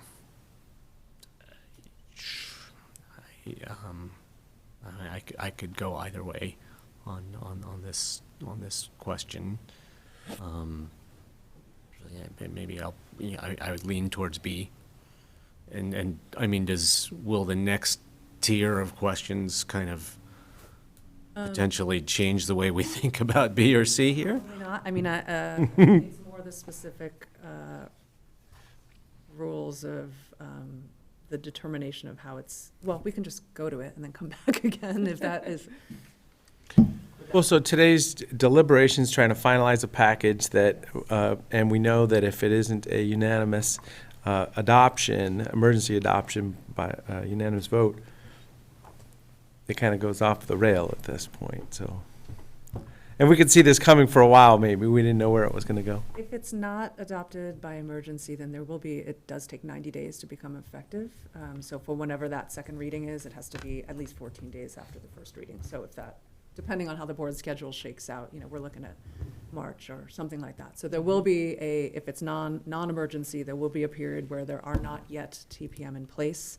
And this, Peter and Will have discussed kind of what this means. Certain counties, that's the direction they're going, period. But in our case, an applicant would have to use a similar use scenario, which, has a lot more volatility, I would say. It could go, really in their favor or really not in their favor. It's just a little more limbo. And we can talk to the specifics of that as needed. But yeah, it is, it doesn't mean if it's a non-emergency that it won't get adopted. There just will be, it will be a delay, and there will be kind of this 90-day period of. Yeah. I mean, that's just for us. Yeah. That's where we're at. So would it be helpful for me to go to the second tier and then come back? I'm happy to do so. Yeah, it's all nested together, so I completely, yeah. All right, so.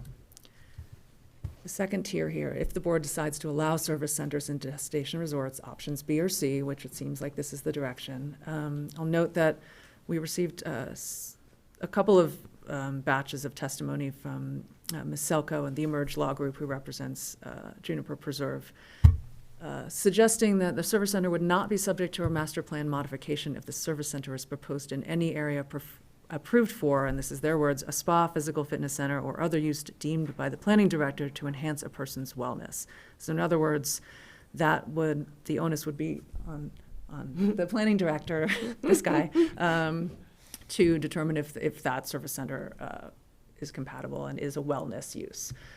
Staff proposes a possibly less ambiguous option that doesn't rely on the planning director's discretion. It would read the establishment of a psilocybin service center in any area approved for commercial services or specialty shops. And that is the category of use within the destination resort code that this would fall into. So in other words, if it's in this area that's approved for commercial activities and there's a whole list of uses, then that would be it. The planning director would not have to make this decision. Yes, that's wellness, or it's not wellness, or takes it away from one specific person. So those are two options, and this is where it gets a little confusing. So these additional options, D, E, and F. So there's the choice to adopt the language, that first thing with the wellness planning director determination. There's option E, which is the staff suggestion of changing it to just being a commercial service. Or option F is to go back to the original version that was in the hearings packet, which did have some ambiguities concerning if it would be necessary to modify the conceptual master plan or final master plan. And that was kind of what was the basis for Ms. Selko providing that additional testimony to provide clarification. So F is sort of the most ambiguous. It would be unclear if there would have to be modification to the master plan. D and E are two different ways of trying to get at that ambiguity. Is that super confusing? Sorry. So it's a tree of choices. It's a tree. Yeah. It is a tree. If I might. Yes, please. So, there's a top-level choice, which is, to allow, conditionally allow, or to allow subject only to site plan. And that's, you guys have worked your way through that pretty effectively. This is a minor language tweak below any of the allow options. And the way that the original version of the language it was proposed back when we were in front of the Planning Commission left a deep ambiguity about the relationship between this use and the master plan that was going to be relatively complicated for an applicant to work their way through. Because master plans are approved against a set of allowed uses, you can, and commercial centers and destination resorts, you can buy golf clubs, you can get your hair cut, you can get a sandwich, right? The usual stuff you'd expect in a resort commercial setting. Because this is being added to that list of uses, there's a question of, does it automatically update to the list of uses that a resort can have, or do they have to go through a relatively significant master plan revision to bring this in? And so to address that problem, the testimony from the proponents for destination resort uses said, let's make it clear that this thing is automatically a member of the uses.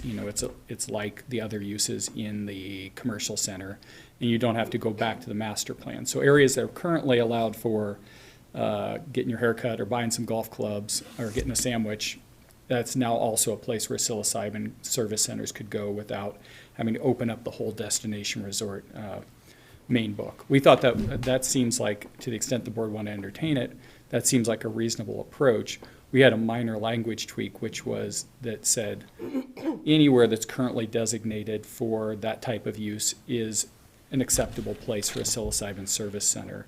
And we were overriding the resort's proposed text, making it more permissive, because their version of it had a planning director check to say, if there was spa or wellness, then this is like spa or wellness, therefore you can have psilocybin service center.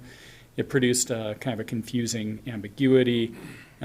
We found situations where the planning director makes determinations. We've run into problems with those because it's unclear how that works in the process.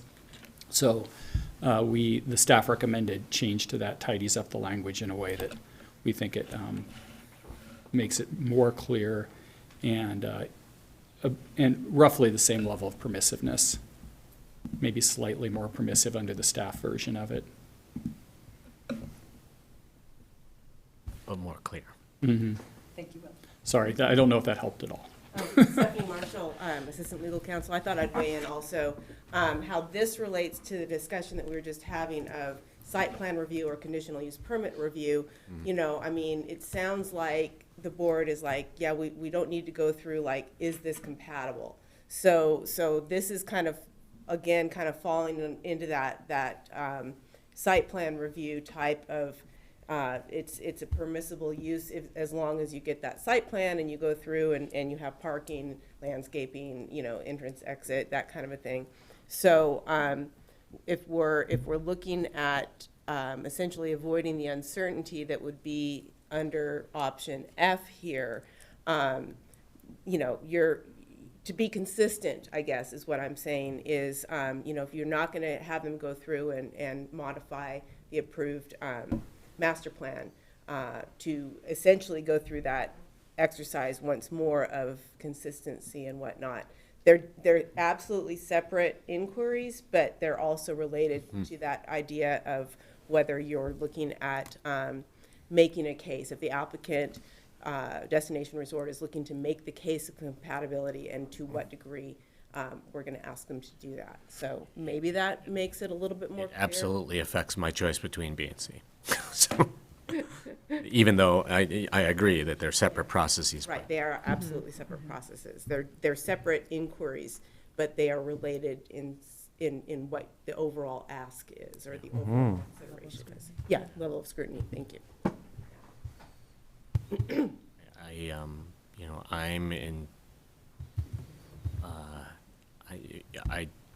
I don't want to make someone go through a master plan amendment process to have access to this opportunity.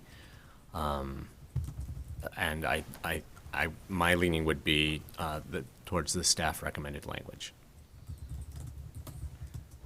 And I can get there too with all, I thought I studied it, but now I was like, oh, interesting. This is even more clarity though, is the value. So I agree. So you're saying F then? Without the revisions? E. E is with, so D and E are the ones that remove the ambiguity of the master plan modification, and then between D and E, it's whether it's the planning director's call or if it just falls into that overall commercial category within the destination resort code. So I believe Commissioners Chang and DeBonne. Yeah, I would be hesitant to support a planning director call on that, just because it looks different over time. You know, even if the best intention is this is what we mean, 10 years from now, it's like, well, no, it's not. Obviously, it's not what they meant. So that I agree with the updated text. Okay, so that looks like option E. And then I'll go back to, Yeah. I'll go back to BC, and I'm leaning towards C. And I agree with that. As a conditional use. Yeah. We want to provide lots of clarity and, you know, make our processes not too cumbersome.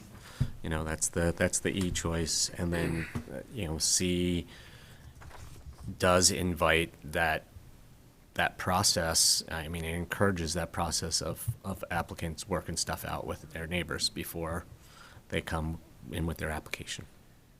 So Well- you're both going back to C Well- then? 3C? C is the conditional use option, allowing it subject to a conditional use. Now I'm not clear again. So if we go to the D7 with the updated language, is that assuming C? Oh, sorry, I thought that was resolved as E. E. E, option E, with the staff recommendations of. And I was referring, director yeah. discretion. Yeah, so I'm sorry. Hopefully we're gonna get there. But the D or E choice. Yeah, no, I guess I'm looking at different You would A, make the B's, D and or E C's, sorry. choice with either B or C. Say that again, I'm sorry. You would be choosing Well, between back to the- D and E, whether you said yes to B or yes to C anyway. Correct. So, So, going back to D, E, and F, is the consensus, I understand what I'm hearing is E, so without the wellness determination, with the staff modification saying. Yes. Okay, As long as we're doing 3C, I will, yes. and then going back is allowing it in destination, allowing service centers in destination resorts as a conditional use. Yes, I support that too, that's fine. that's option C. C. Okay, I think we have it. can we review what? Yes, I would love that. From the top, we've got, I will also note, sorry, let me just continue on that destination resort for one thing. Staff has also recommended that now that the board would like to allow it in destination resorts is decoupling it into two different ordinances and having the destination resort part as a separate ordinance in the case of any appeal. So that way, the TPM, the baseline TPM, all the other stuff would, as long as that is not appealed, remain kind of in place and humming along. So it just allows a little bit more flexibility. So legal is recommending that? Well, legal has been asked to weigh in on this. This is staff's recommendation to the board. But from a legal standpoint, what decoupling would do is if you had a challenge and the challenge was basically primarily to the destination resort aspect, which would be what staff is recommending is have that be a separate ordinance. That way, if and when a challenge comes in, the baseline TPM regulations are not affected by an appeal to the destination resort aspect, which would be its own standalone ordinance. So that challenge can proceed without impacting or calling into question the baseline TPM regulations. That allows, because, and Tanya mentioned this earlier in her presentation, most of the comments were related to service centers in destination resorts. And staff is responding to that. 20 of them were against it, yes. Yeah, so it just puts them each in their own separate bucket. The schedule would be the same for Right. adoption and all of that. It would happen the same meeting and all of that, but that is the staff recommendation. And I support that. Seems to make sense. Okay, so, let me make sure I don't have anything else to say. Okay, so, as a summary, we have, I'll go this way.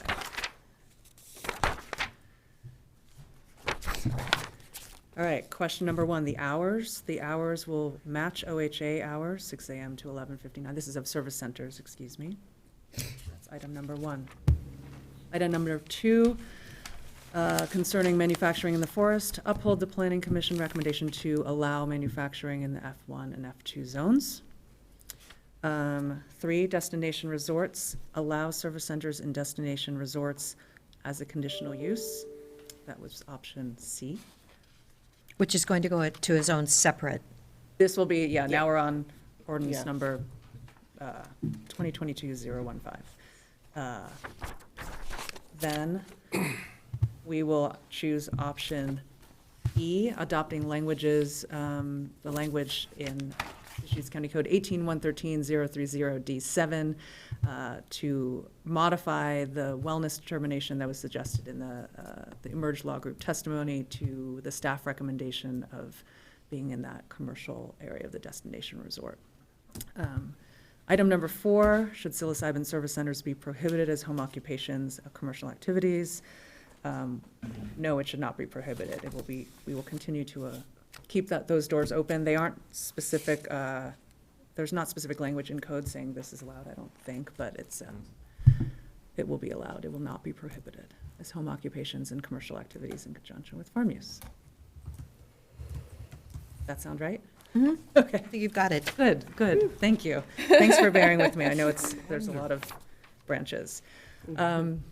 So with all of that, thank you.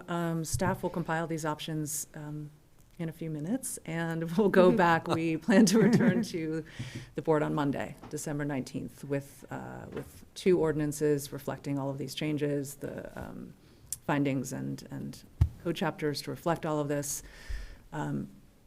Should we prepare emergency and non-emergency options? I think we will, to have both options ready, and we'll go from there. Great. Thank you so much, Tanya. Thank you. I mean, and to just kind of return to the high level again, and as it relates to emergency or non-emergency adoption, I feel like this is the best we could do with the limited time that we had. But I by no means think that this set of TPMs actually provides significant opportunities for service centers, which is what the voters asked for. So it's possible that, even though I think that this is the best set of TPMs we could develop with the limited time that we had, I may still vote against it to maintain a 90-day window for anyone who wants to come in with a similar use application to give that a shot.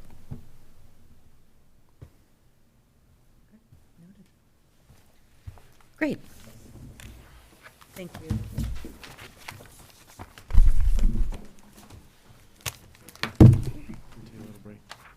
You want a break? I would. Okay. Well, I don't know. Stephanie's here. She's ready to go. Okay, Stephanie, we're going to take a 3-minute break, if you don't mind. How about 4? 4, 4, 2. We're going to take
Stephanie. Stephanie 1, Stephanie 2, go ahead. All right, for the record, Stephanie Robinson, Administrative Analyst. I'm here this morning to go over the Arts and Culture grant allocations for 2023. The board designated $25,000 during the video lottery allocation in the spring, dedicated to supporting arts and culture initiatives in Deschutes County. For some background on this grant program, there are 3 categories we ask for an organization to address in their applications. These include seeking to increase arts and culture opportunities in Deschutes County, making arts and culture education available for Deschutes County residents, and/or contributing to the local economy. This year, we received 16 applications with a total of $64,450 in requests. I'm here today to review those applications with you and determine awards. And we were just talking before we reconvened. We actually added $13,500 last year for the allocations.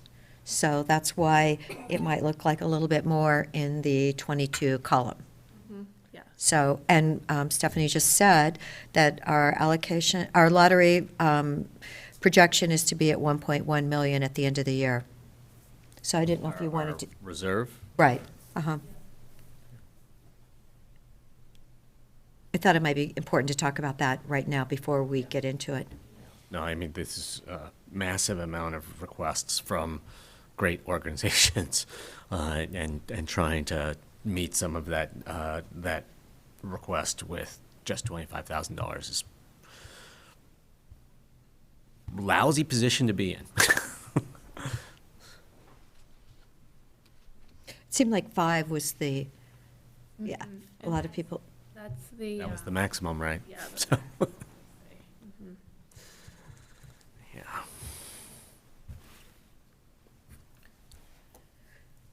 Okay, So I don't remember how we got to adding 13,000 last year, whether we just kind of went through and then at the end said, okay, we need 13,000 more, or whether we decided in advance that we were going to, that we were open to adding funds from the lottery reserves. But Stephanie wouldn't remember. Maybe Whitney remembers.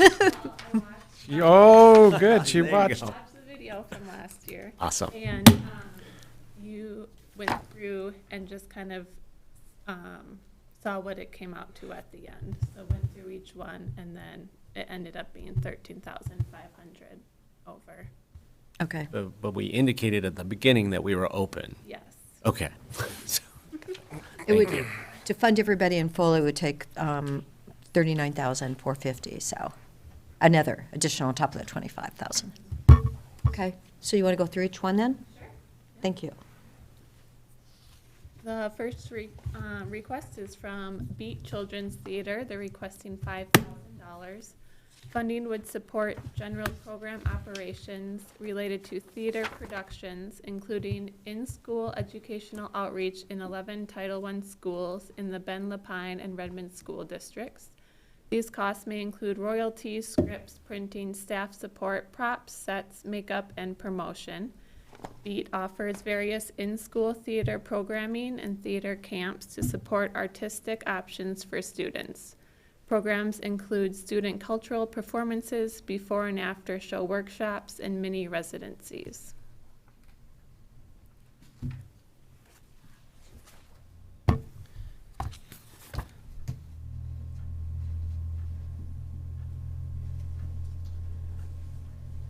$4,000. That's what we did last year. I'd stay with the 4. Just trying to get something out there. No, I think I that's think good. 4 is good. Okay.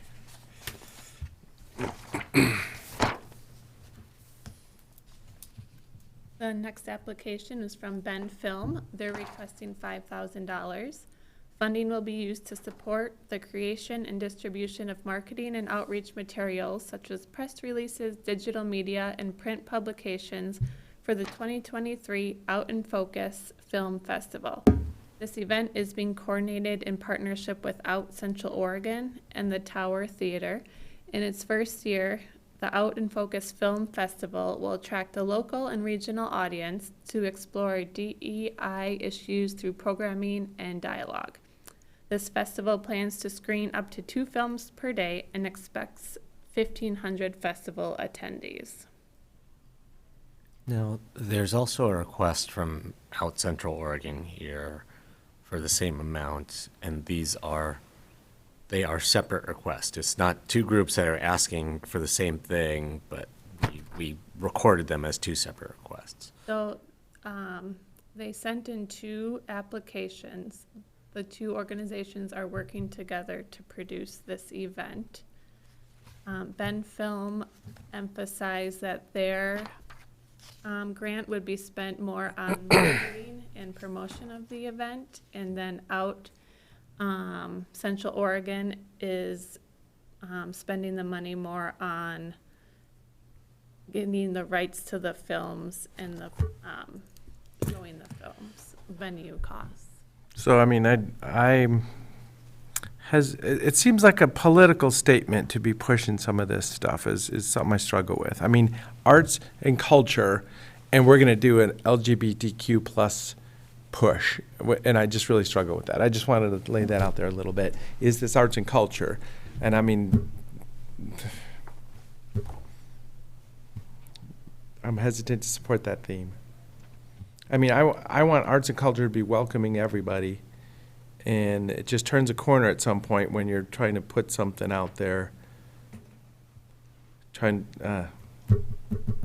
don't need to go any farther. I'd like to do 4,000 for Ben Film.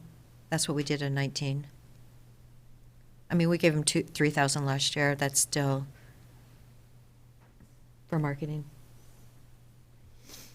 I'd support 4,000.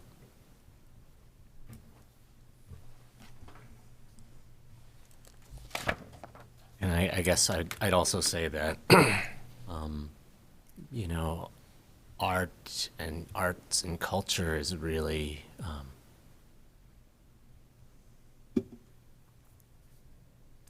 there's a lot of niches within arts and culture. I mean, supporting a classical music event, I mean, not everyone likes classical music, but that doesn't mean that it's not, you know, that it doesn't have artistic value, and it isn't important, you know, to the people who do like classical music. So I guess, you know, having a range of kinds of arts and culture opportunities in our community, I think is okay.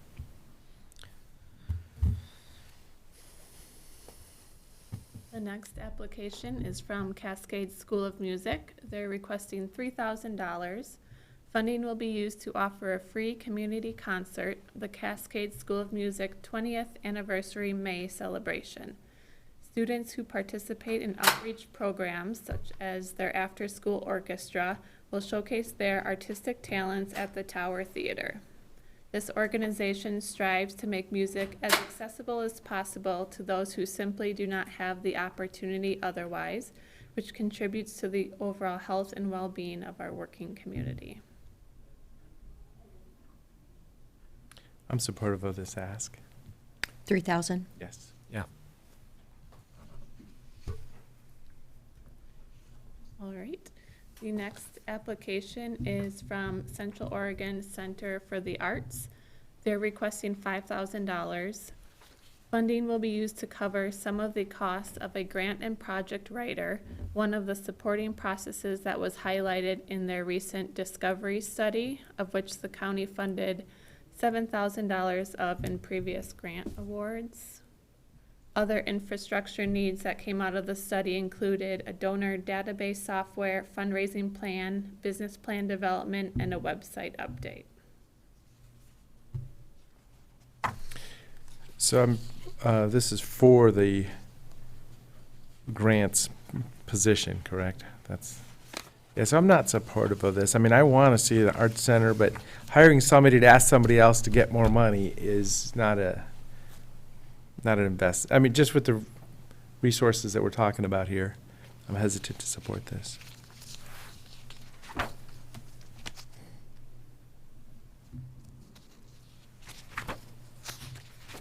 I do think that it's going to take a lot of people exploring from a lot of different angles for us to eventually end up with an art center. And you know, I don't know about $5,000, but I you know, continuing to invest a little bit in a lot of different players who are trying to make this thing happen, I think is okay.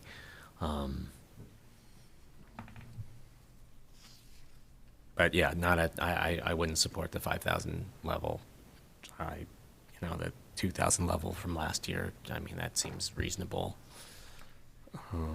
They are reaching out. They have if you look at their donation list, so I'm okay with the 2,000. They have been trying to make something happen. All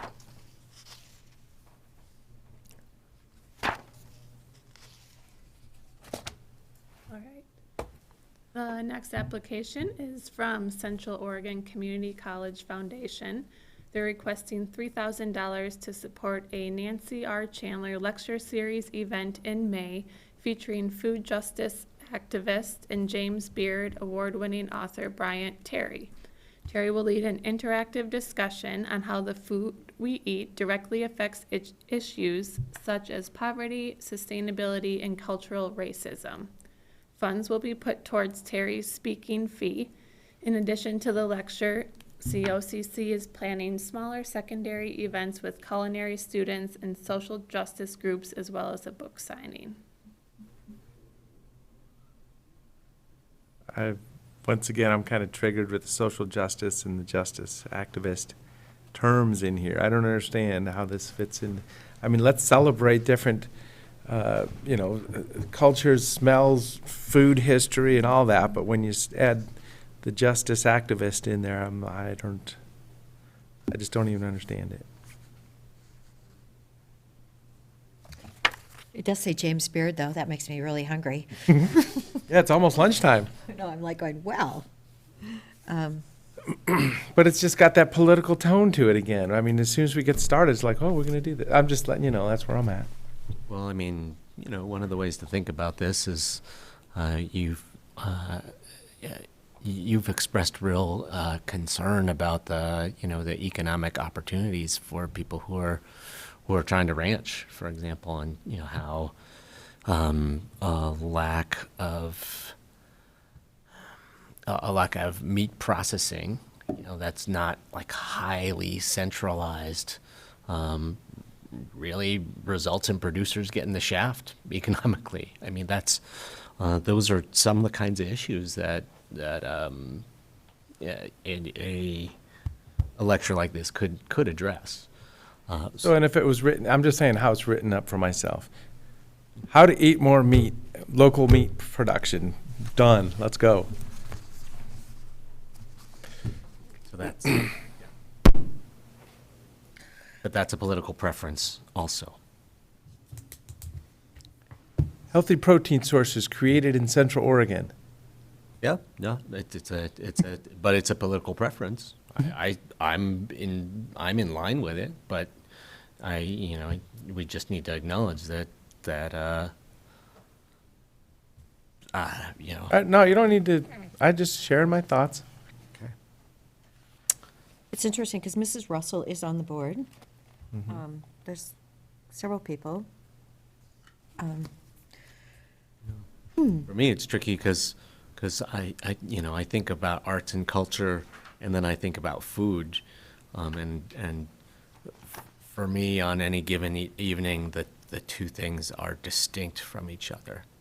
Like I go out to dinner, and then I go watch a film, and that's one part's the arts and culture part, and the other part is the food part. But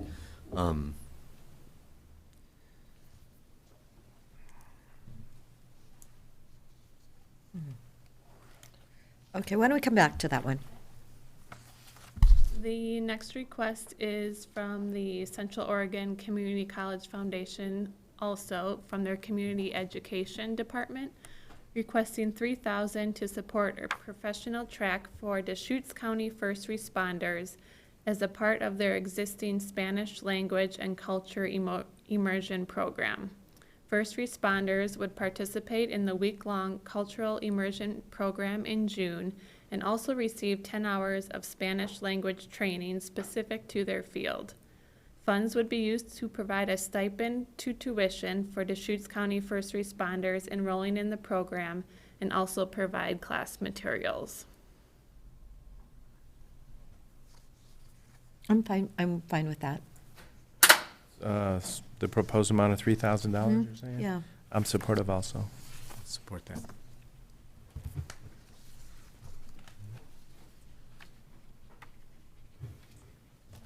All right, the next application is from Central Oregon Master Singers. They're requesting $5,000 to support production costs for 2 free community concerts in the spring and fall of 2023. Grant dollars would support printing of programs, venue rental fees, and music costs. Central Oregon Master Singers performs at various locations throughout the year and takes pride in performing compositions by local composers, as well as people of color, women, and younger composers. There are about 50 singers in the Central Oregon group.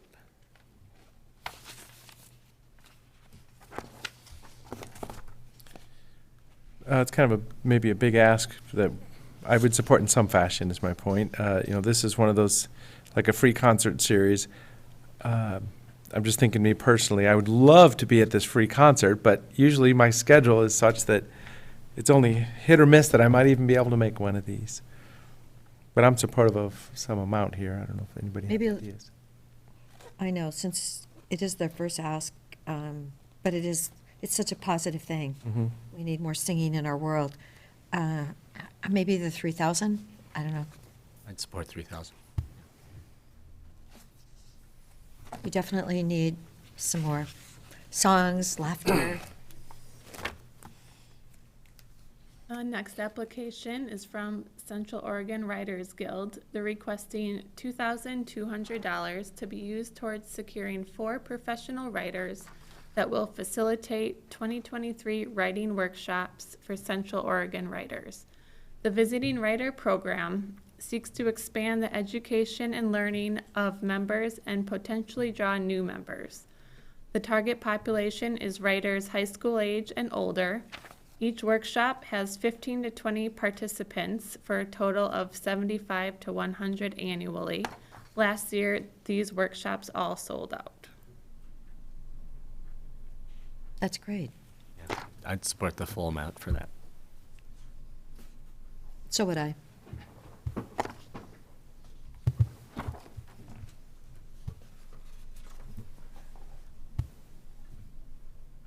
The next application is from High Desert Museum. They're requesting $5,000. Funding would support the Little Wonders program, ensuring young learners from low-income families in Deschutes County have access to arts and culture experiences. Little Wonders directly serves Head Start families in Deschutes County, providing over 600 families with free memberships and $10 gas cards.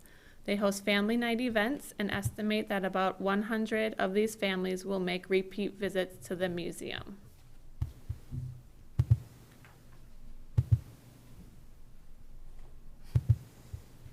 About $4,000, just incrementing it by 500. 4,000? Support 4,000. Yeah. And there's our negative balance now. So that was So we're done then? 25,200, yeah. They actually got their first IRS letter in 1976.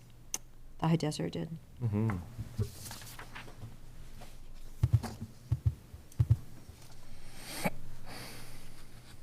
Yep, so our balance is 25,200 and there are 7 more requests.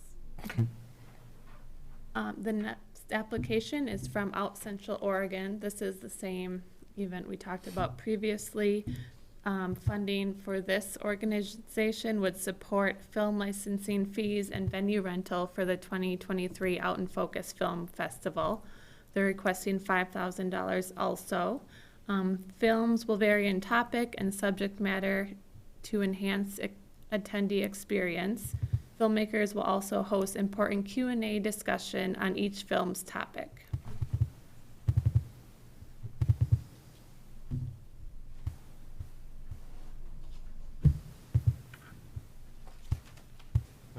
It is a second request for the same activity, which I'm supportive of, but I don't, now I'm wondering whether we should go back and, I might support going back and like splitting the 4,000 between these two requests as,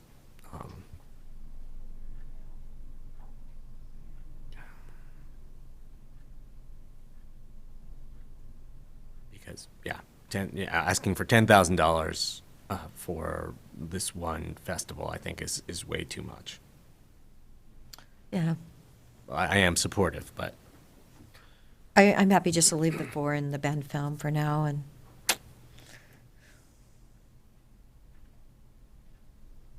it sounds like they're both going to be using it. I mean, they're in partnership. could we tell them that we want to provide for between the two requests, and they can sort of sort it out, or would that be all Would that right? be more polite? I can do that. Okay.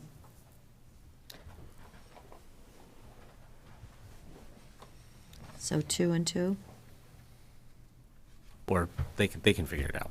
So well, unless you want to assign it. No, I mean, it's just that it's because it's their 501c3, so they have separate ones, I'm sure. Yeah. But yeah, I mean, we could assign portions of the 4,000, or we could just let them figure it out between them and tell us. What's better for their business? I will say Ben Film applied first and then suggested that out Central Oregon apply. So I maybe feel like Ben Film is kind of managing most of the event. Okay. Okay. Let's just leave it there. Just leave it with them, but tell them that it's for both of them. The next application is from Scale House. They're requesting $5,000.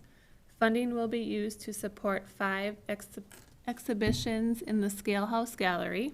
The goal is to attract 200 attendees, including community members, students, and tourists. Costs may include installation costs, signage, marketing, shipping, and artist talks. Scale House is a contemporary art center that convenes various artists for discussions, collaborations, exhibitions, and events. All events are free and rely on sponsorship dollars.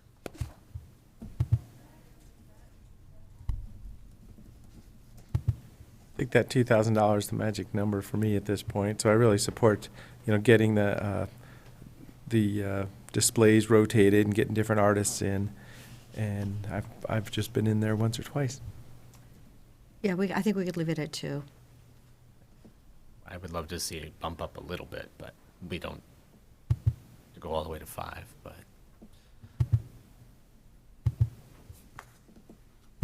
Is there a different proposal? How about 3? I'll support that. They have some really amazing exhibits at Scale House.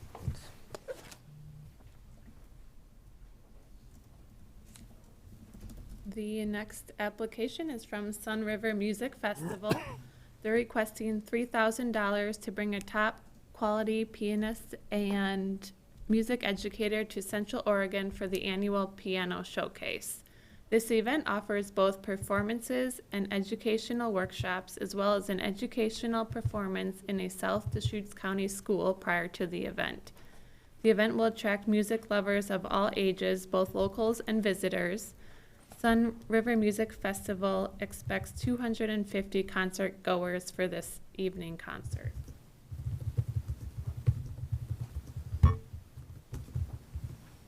I'm happy with the 3.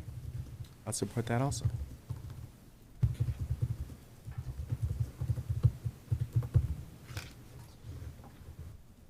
Sun River Stars Community Theater, they're requesting $3,000. Funding would be put toward the royalty costs of scripts and music for 4 2023 live theater shows, as well as costumes and materials for each show. Funding will also support the organization's free drama camp and theater production for elementary and middle school children. This programming is completely free for families.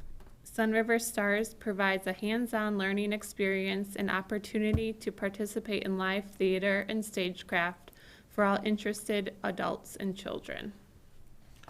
We attended a play probably before COVID, so I know it really slowed people down in live theater for a while, but there's some really engaged people in this project. 3,000. There you go.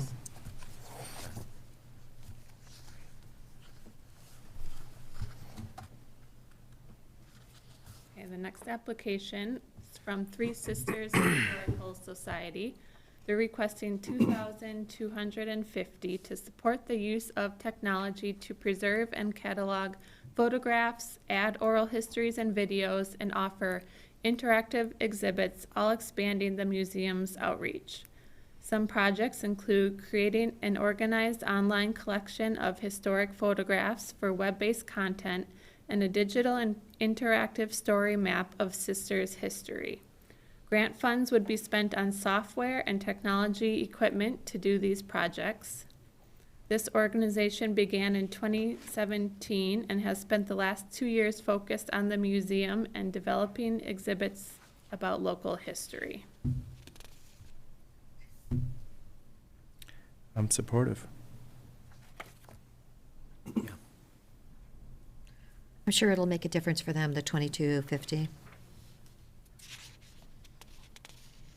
All right, wonderful. 2 more. The next application is from Tower Theater Foundation. They're requesting $5,000 for the 2-day Stage the Change conference for high school students.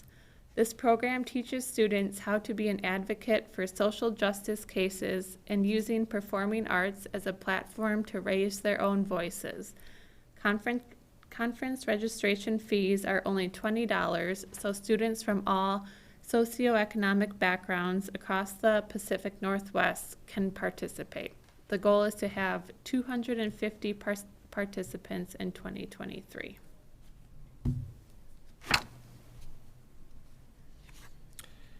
Well, it's kind of like my statement before. I mean, leading with social justice causes just turns a political corner for me, and I don't even know how, yeah. I'm hesitant to support.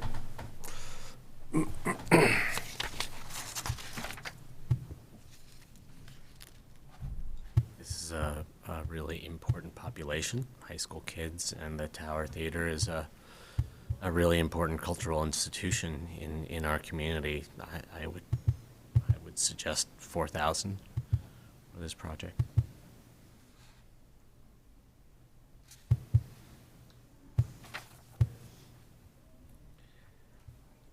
What's a statement saying I'm gonna offer a program to the kids and we're gonna talk about justice, social justice, arts and culture.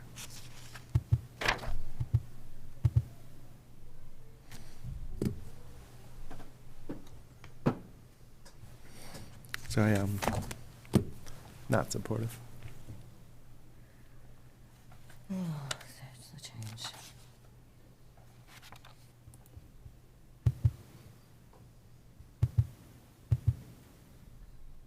mean, if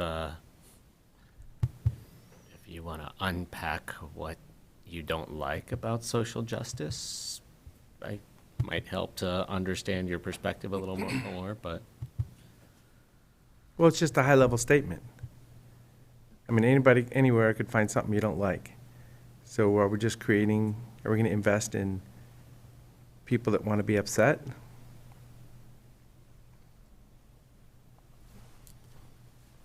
Or defining reasons we should be upset?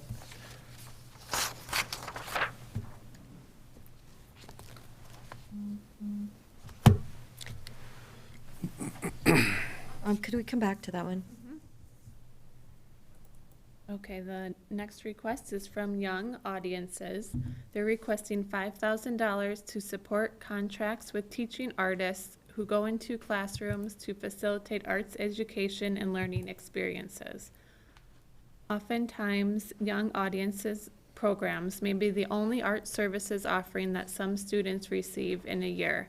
All of their services are free. Young Audiences has a new local program coordinator specific to Deschutes County who has been building relationships with local schools and teaching artists to serve students in the community with arts education.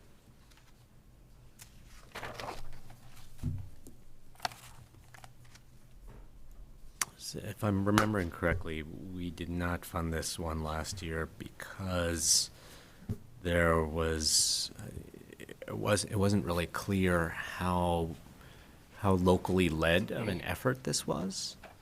And, you know, how much local engagement there was, and, you know, kind of was like, is this an organization from, you know, big metropolitan area that's trying to expand their work to Central Oregon? But I can't remember if we actually got any further information that would dispel that kind of that perception. Well, the new manager is from here. She went to Redmond High School.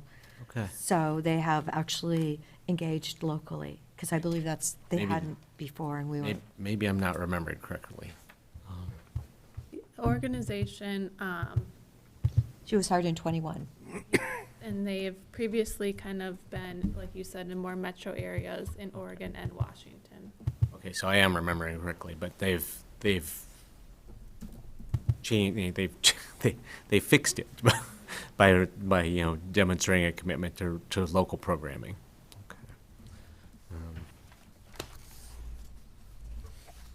Well, and we've done some really great investments here, a lot of local arts and cultural programs, so I'm not supportive of this one.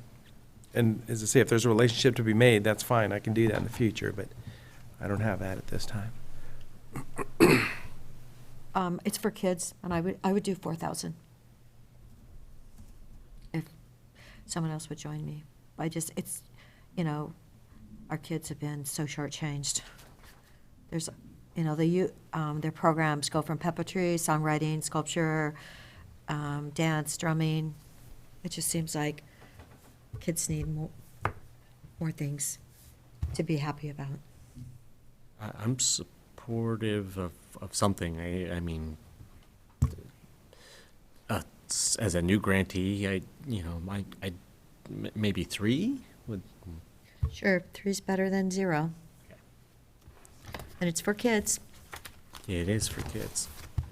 Yeah. And definitely arts programs at schools are not what they used to be. Okay, so I think we needed to go back to food justice. Yep, that one and the Tower Theater. Just another follow-up on, just writing these up in a different way may be the way to go. I'm just hesitant to support these things that sound like we're dividing instead of bringing us together.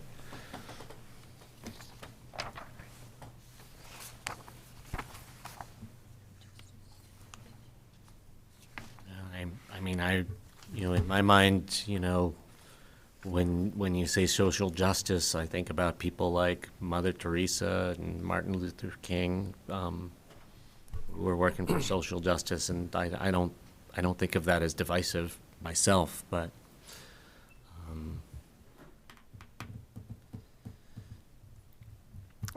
for this particular request, this food justice lecture, I do think, in my mind, food is different than arts and culture, and we did support the COCC for this other Spanish request. language. So I'd be comfortable not investing in that one.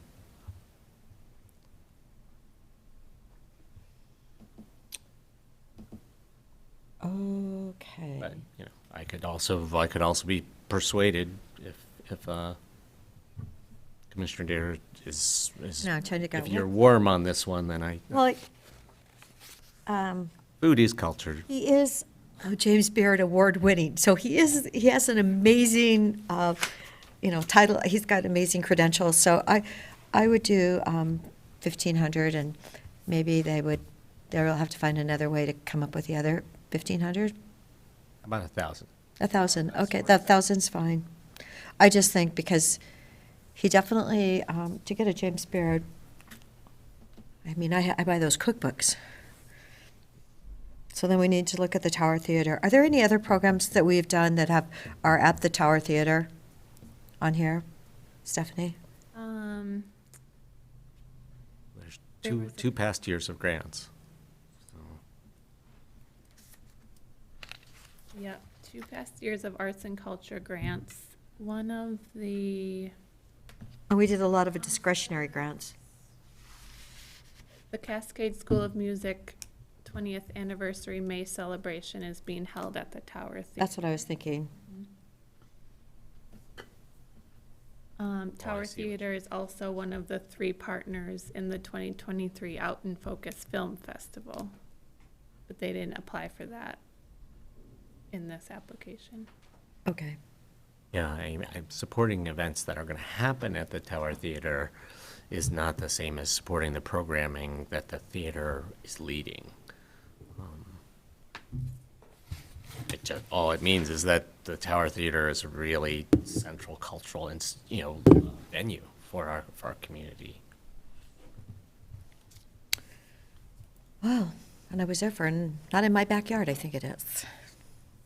So.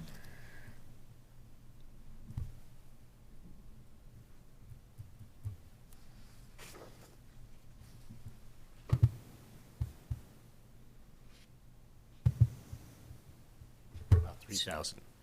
How much? About 3,000. Well, how about just, because how about going back to 2,500? I just feel like, stage the change. We really need to bring people together, so 2,500 would do it. Okay. For me. Okay. So where are we at now? 42? Yep, 42,950.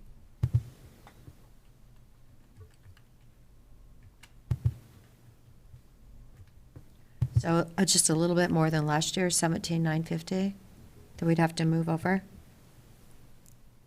Does that sound good, guys? Yep. Yep. That's inflation, isn't it? All right. Well, I think I don't know how this set compares to last year, but it seems like there's more applications. Same number Oh, okay. applications. Last year, the Just total. bigger requests. 60,000. 60? Okay. Well, it's wonderful to be able to send dollars out to the community for arts and cultural programs. Putting a smile on somebody's face, experiencing live music. One of the most amazing things still to this day to me, and I used to play trumpet in the band or whatever, but take a stringed instrument and make beautiful music out of it. Take a keyboard and a piano and just beautiful music comes out. I can't do that, but seeing it happen is just amazing. So that's the music path, but lots of other things could put smiles on people's faces also. Yeah. And then the importance of arts and culture in nurturing people through the pandemic is also huge. So it's, smiles are super important, and just kind of, nurturing the soul is also extremely important. That's why I love watching the Bend High girls play volleyball. And they were out there laughing, and oh my gosh, it was so great. They looked so happy. And I think they got second in state. So it was amazing. They were really good. Okay, so we're good with that? Yeah, thank you. Great. Thank you, Stephanie. Thank you, Stephanie Robertson. All right, so other items? I don't know if you all were on that call yesterday with AOC and Senate Bill 762 with Senator Golden. but I did that for a bit before we had to come downstairs. I missed it. I was still on the road. Yeah, I didn't get that far either. Okay. Anyway, I did do that. And you were on that too, Nick? For a little bit until I also Yeah. came down, yes. I did catch the 762 session at the AOC annual conference. Curious whether there was. It was some of the same players. It was the same players. In It fact, sounds like, yeah, isn't it like, is it OSU is doing the remap? And I'm thinking like, well, they did the first one, so what is the difference this time, you know? and the intent was this session yesterday was a follow-up from the AOC conference. In fact, Senator Golden was pretty clear at the start, let's not consume all of our time with presentations and us speaking. Let's make sure they had adequate time for questions and answers, which we were not able to hear because we had the Budget Committee meeting that started, so, yeah. Well, and I was able to, and Commissioner Chang was next to me. I think we were, at the moment, explaining to the senator about the concept of detaching the map from accessory dwelling units. And he's like, his response was, "Oh, I hadn't thought about that." So it's just good that we were able to share the idea with him at least. Oh, no, he repeated it yesterday. Good, yeah. But I mean, That's when what we I said put it to I him, put it in the chat too. he's like, "I hadn't heard about this idea." Put it in the chat before I left. I also shared with him the idea of taking a presumptive approach and just, assuming that areas that everybody knows are going to be classified as higher extreme risk, just adopt those higher standards and are good to go, to proceed at that point. Oh, so other items next, I think it's Tuesday, the 20th. We've got the Project Wildfire, and when I saw this email come through, it's scheduled for 8 to 9:30. Either virtually or in person, and I was wondering if my fellow commissioners, somebody's attending or not to Project Wildfire currently. I have been. And so then next, we're meeting at 9 o'clock with the Sun River Service District, so Oh, you'll be on that's the right. road that whole day. Is that 8? 8 o'clock, yeah. Criminy, okay. So you can, but yeah, I was just making sure somebody's attending, and Okay. I think we've ended up at the same meeting sometimes. In fact, what I guess I'm offering, I'll dial in between 8 and 8:30 and then drive to Sun River that morning. And if you're online too, that's fine. Okay. And then also at that same time, 9 o'clock, the Solid Waste Advisory Committee meeting Solid Waste Advisory Committee meeting. And I think there's going to be a map with, 13 sites. yeah, multiple sites on it. But this is the first time we're going to be pointing to sites. And I've said for years that the day we lay a map on a table, talking about assigning landfills, the day it gets really interesting. So that's going to be next. As I say, is this Tuesday? Sorry, the date, December 20th, whatever the it is. Right. That's Yeah, Tuesday. Yep. And I would just say, on the same theme with the Solid Waste Advisory Committee meeting, I reviewed the packet and I didn't see those 13 sites on a map. I think they're going to, bring them out at the meeting. That's what they're going to do at the meeting and then post it immediately after the meeting. So if the commissioners are interested, I asked for it separately. Yeah.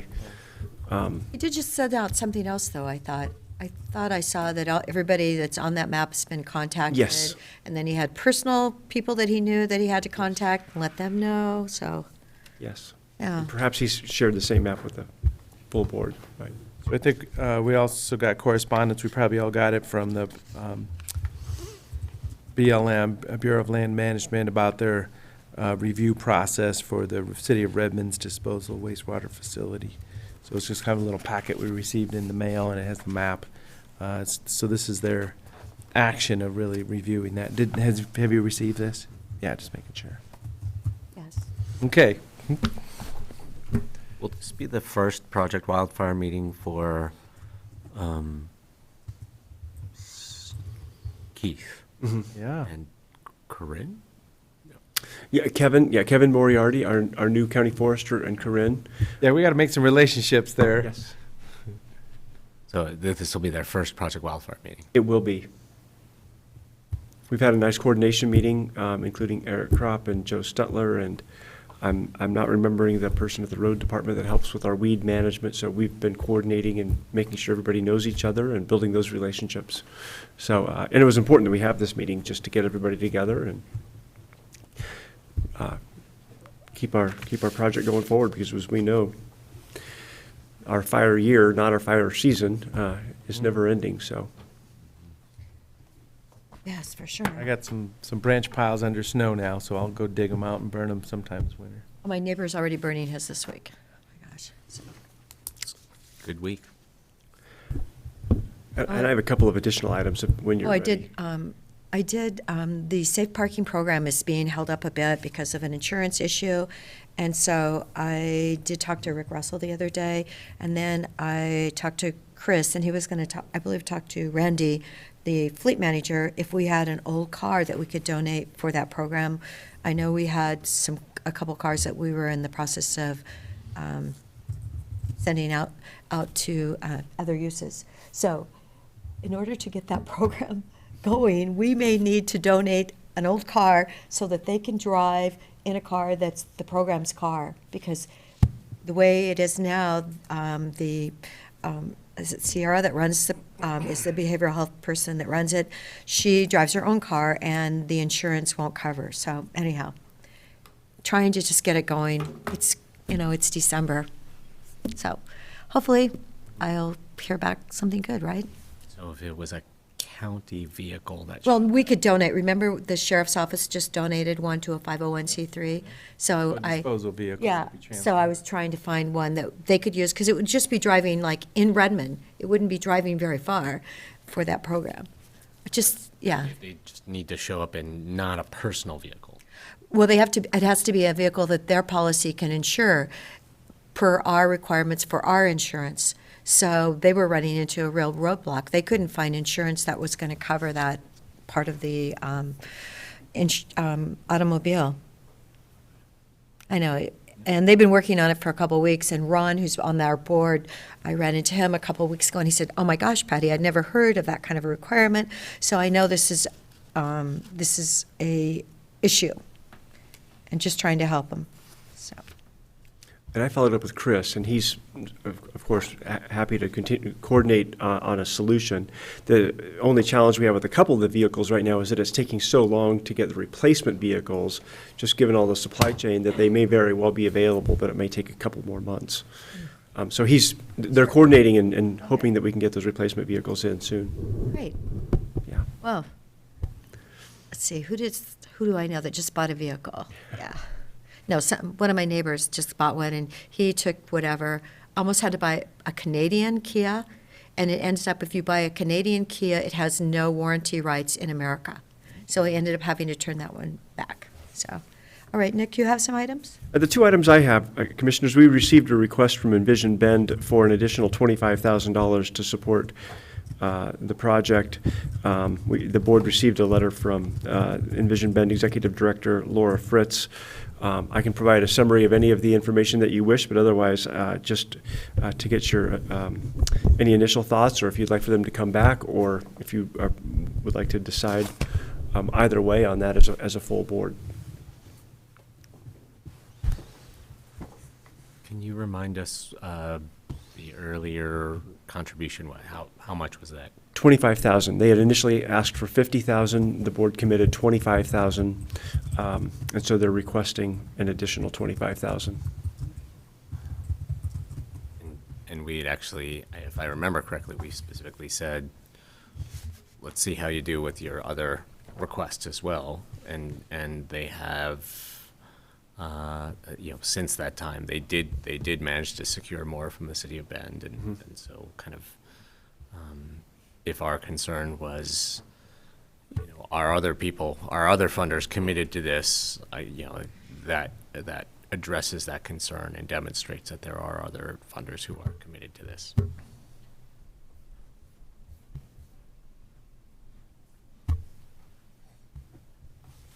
I'm okay with the 25 that we already did, at this time. And I'm not supportive. I mean, I want them to go ahead and do whatever they want to do, but using these public dollars, once again, we've got lots of ways we can invest money. We're doing a comprehensive plan. City of Bend is putting out, requests right now for public input for their budget planning process. The fire district from the city of Bend. So people are getting hit from so many ways about, well, what's your opinion? And as I say, I'd rather just get real focused and stay focused on our comprehensive plan update, which is exactly where I was the first time we discussed this. Okay, I'm not hearing support for the Okay. additional I 25,000. would support an additional contribution, but that's just one vote. Okay. The second item I have is the Environmental Center asked if Deschutes County would like to participate on the Energy Plan Work Group. And I provided just a summary of the bullet points before you there for the community. So for me, it's just a matter of do we participate on that committee? And if so, then I would work with admin or CDD in terms of who would be our participant. But it would be an allocation of resources in terms of staff time to serve on the committee. So I'm just seeking your direction on whether to allocate resources to serve on the Environmental Center's Energy Plan Work Group. Is this something Jen would do, or is this out of her, is Jen out of this? It could be Jen Patterson, or it could be a member of the Community Development Department. Either way, we haven't decided. We would look more in-depth into the project to determine who would be the best person, but it very well could be Jen, especially given her work with CPACE, that energy, renewable energy program, but we would decide. Okay. All right. So you want to do that then, Nick? Well, I'm just asking for the board's direction on do we want to participate in the Energy Plan Work Group. They asked for us to apply if we'd like to serve. So I'm not directly supportive of this. It's great that we have people worried about wanting to study energy usage and evaluate how things could be better or whatever, but I mean, it's just not a core function of what we're doing here at Deschutes County. I know people believe in all kinds of things and want to do a bunch of studies and share the information, but I wouldn't support the staff time on this. I mean, if there's a report available and they want to share some information, that's fine. I would support staff participation. I do think that developing energy opportunities in our community, encouraging energy efficiency in our community is our business. But that's just me. I mean, I guess the one other thing I would say is that if you're not at the table, then you're on the menu. So, I mean, if there are requests, recommendations, proposed projects that come out of this planning effort, if we're not involved in the planning effort, then they can hit us in the back of the head out of the blue. Oh, wonderful. Well, I already said that I thought it was a good idea that we evaluate who would be the best to serve here. It is interesting. What did they do? They took the coal plant out of Boardman, and yet I believe in Germany I'm hearing they're building coal plants. Has anybody else heard that? Or is that just what my husband told me? Anyway, yeah, so energy, and I'm just trying to get that juniper pelletizing operation going in my neighborhood. Instead of burning it, I would like to pelletize it, if possible. So anything else? Whitney, do you have something? I'm sorry, I just missed, I didn't kind of hear where you were with our participating on the. Oh, I think it's a good idea. I think we should look into it and see who would be the best fit. Okay, thank you. And what we will do, we will check in with the board before we, before we take any Right. positions or et cetera. So, okay, thank you. Whitney? I'm finished, thank you.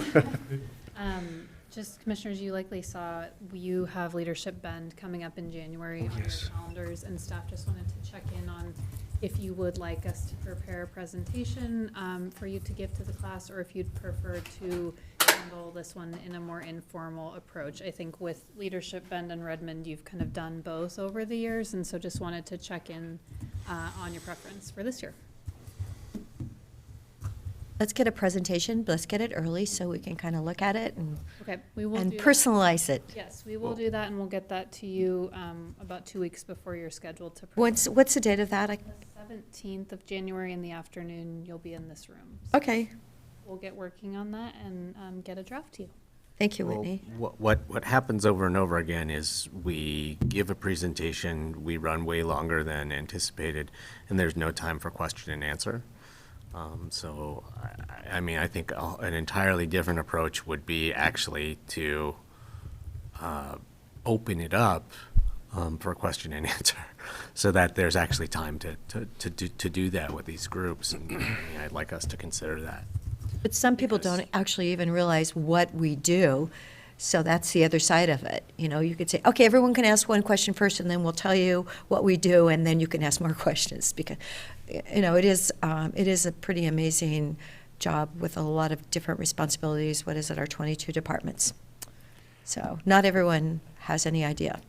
My thought, just to throw in the mix here, probably about 4 or 5 slides, you know, just the basics, the big picture, you know, some nice smiling photos and the org chart of the organization, and then go from there. And, yeah, I mean, I don't mind having time for questions. We should find that out. That's not a problem. I don't know.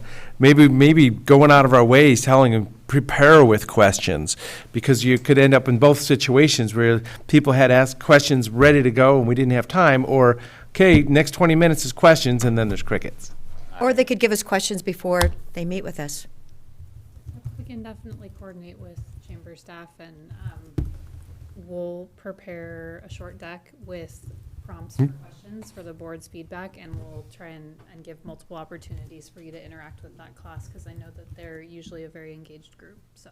And we could have to look at a timer when we're talking, right? That would keep us. Defer to the board on that, but. I'm certainly not worried about there not being any questions if we actually give people time to ask questions. It's more, my concern is more on the other end, that we never give people time to ask questions, so. Oh, my gosh. Thanks. Anything else? If not, then we are adjourned until Monday at 1 p.m. Thank you very much.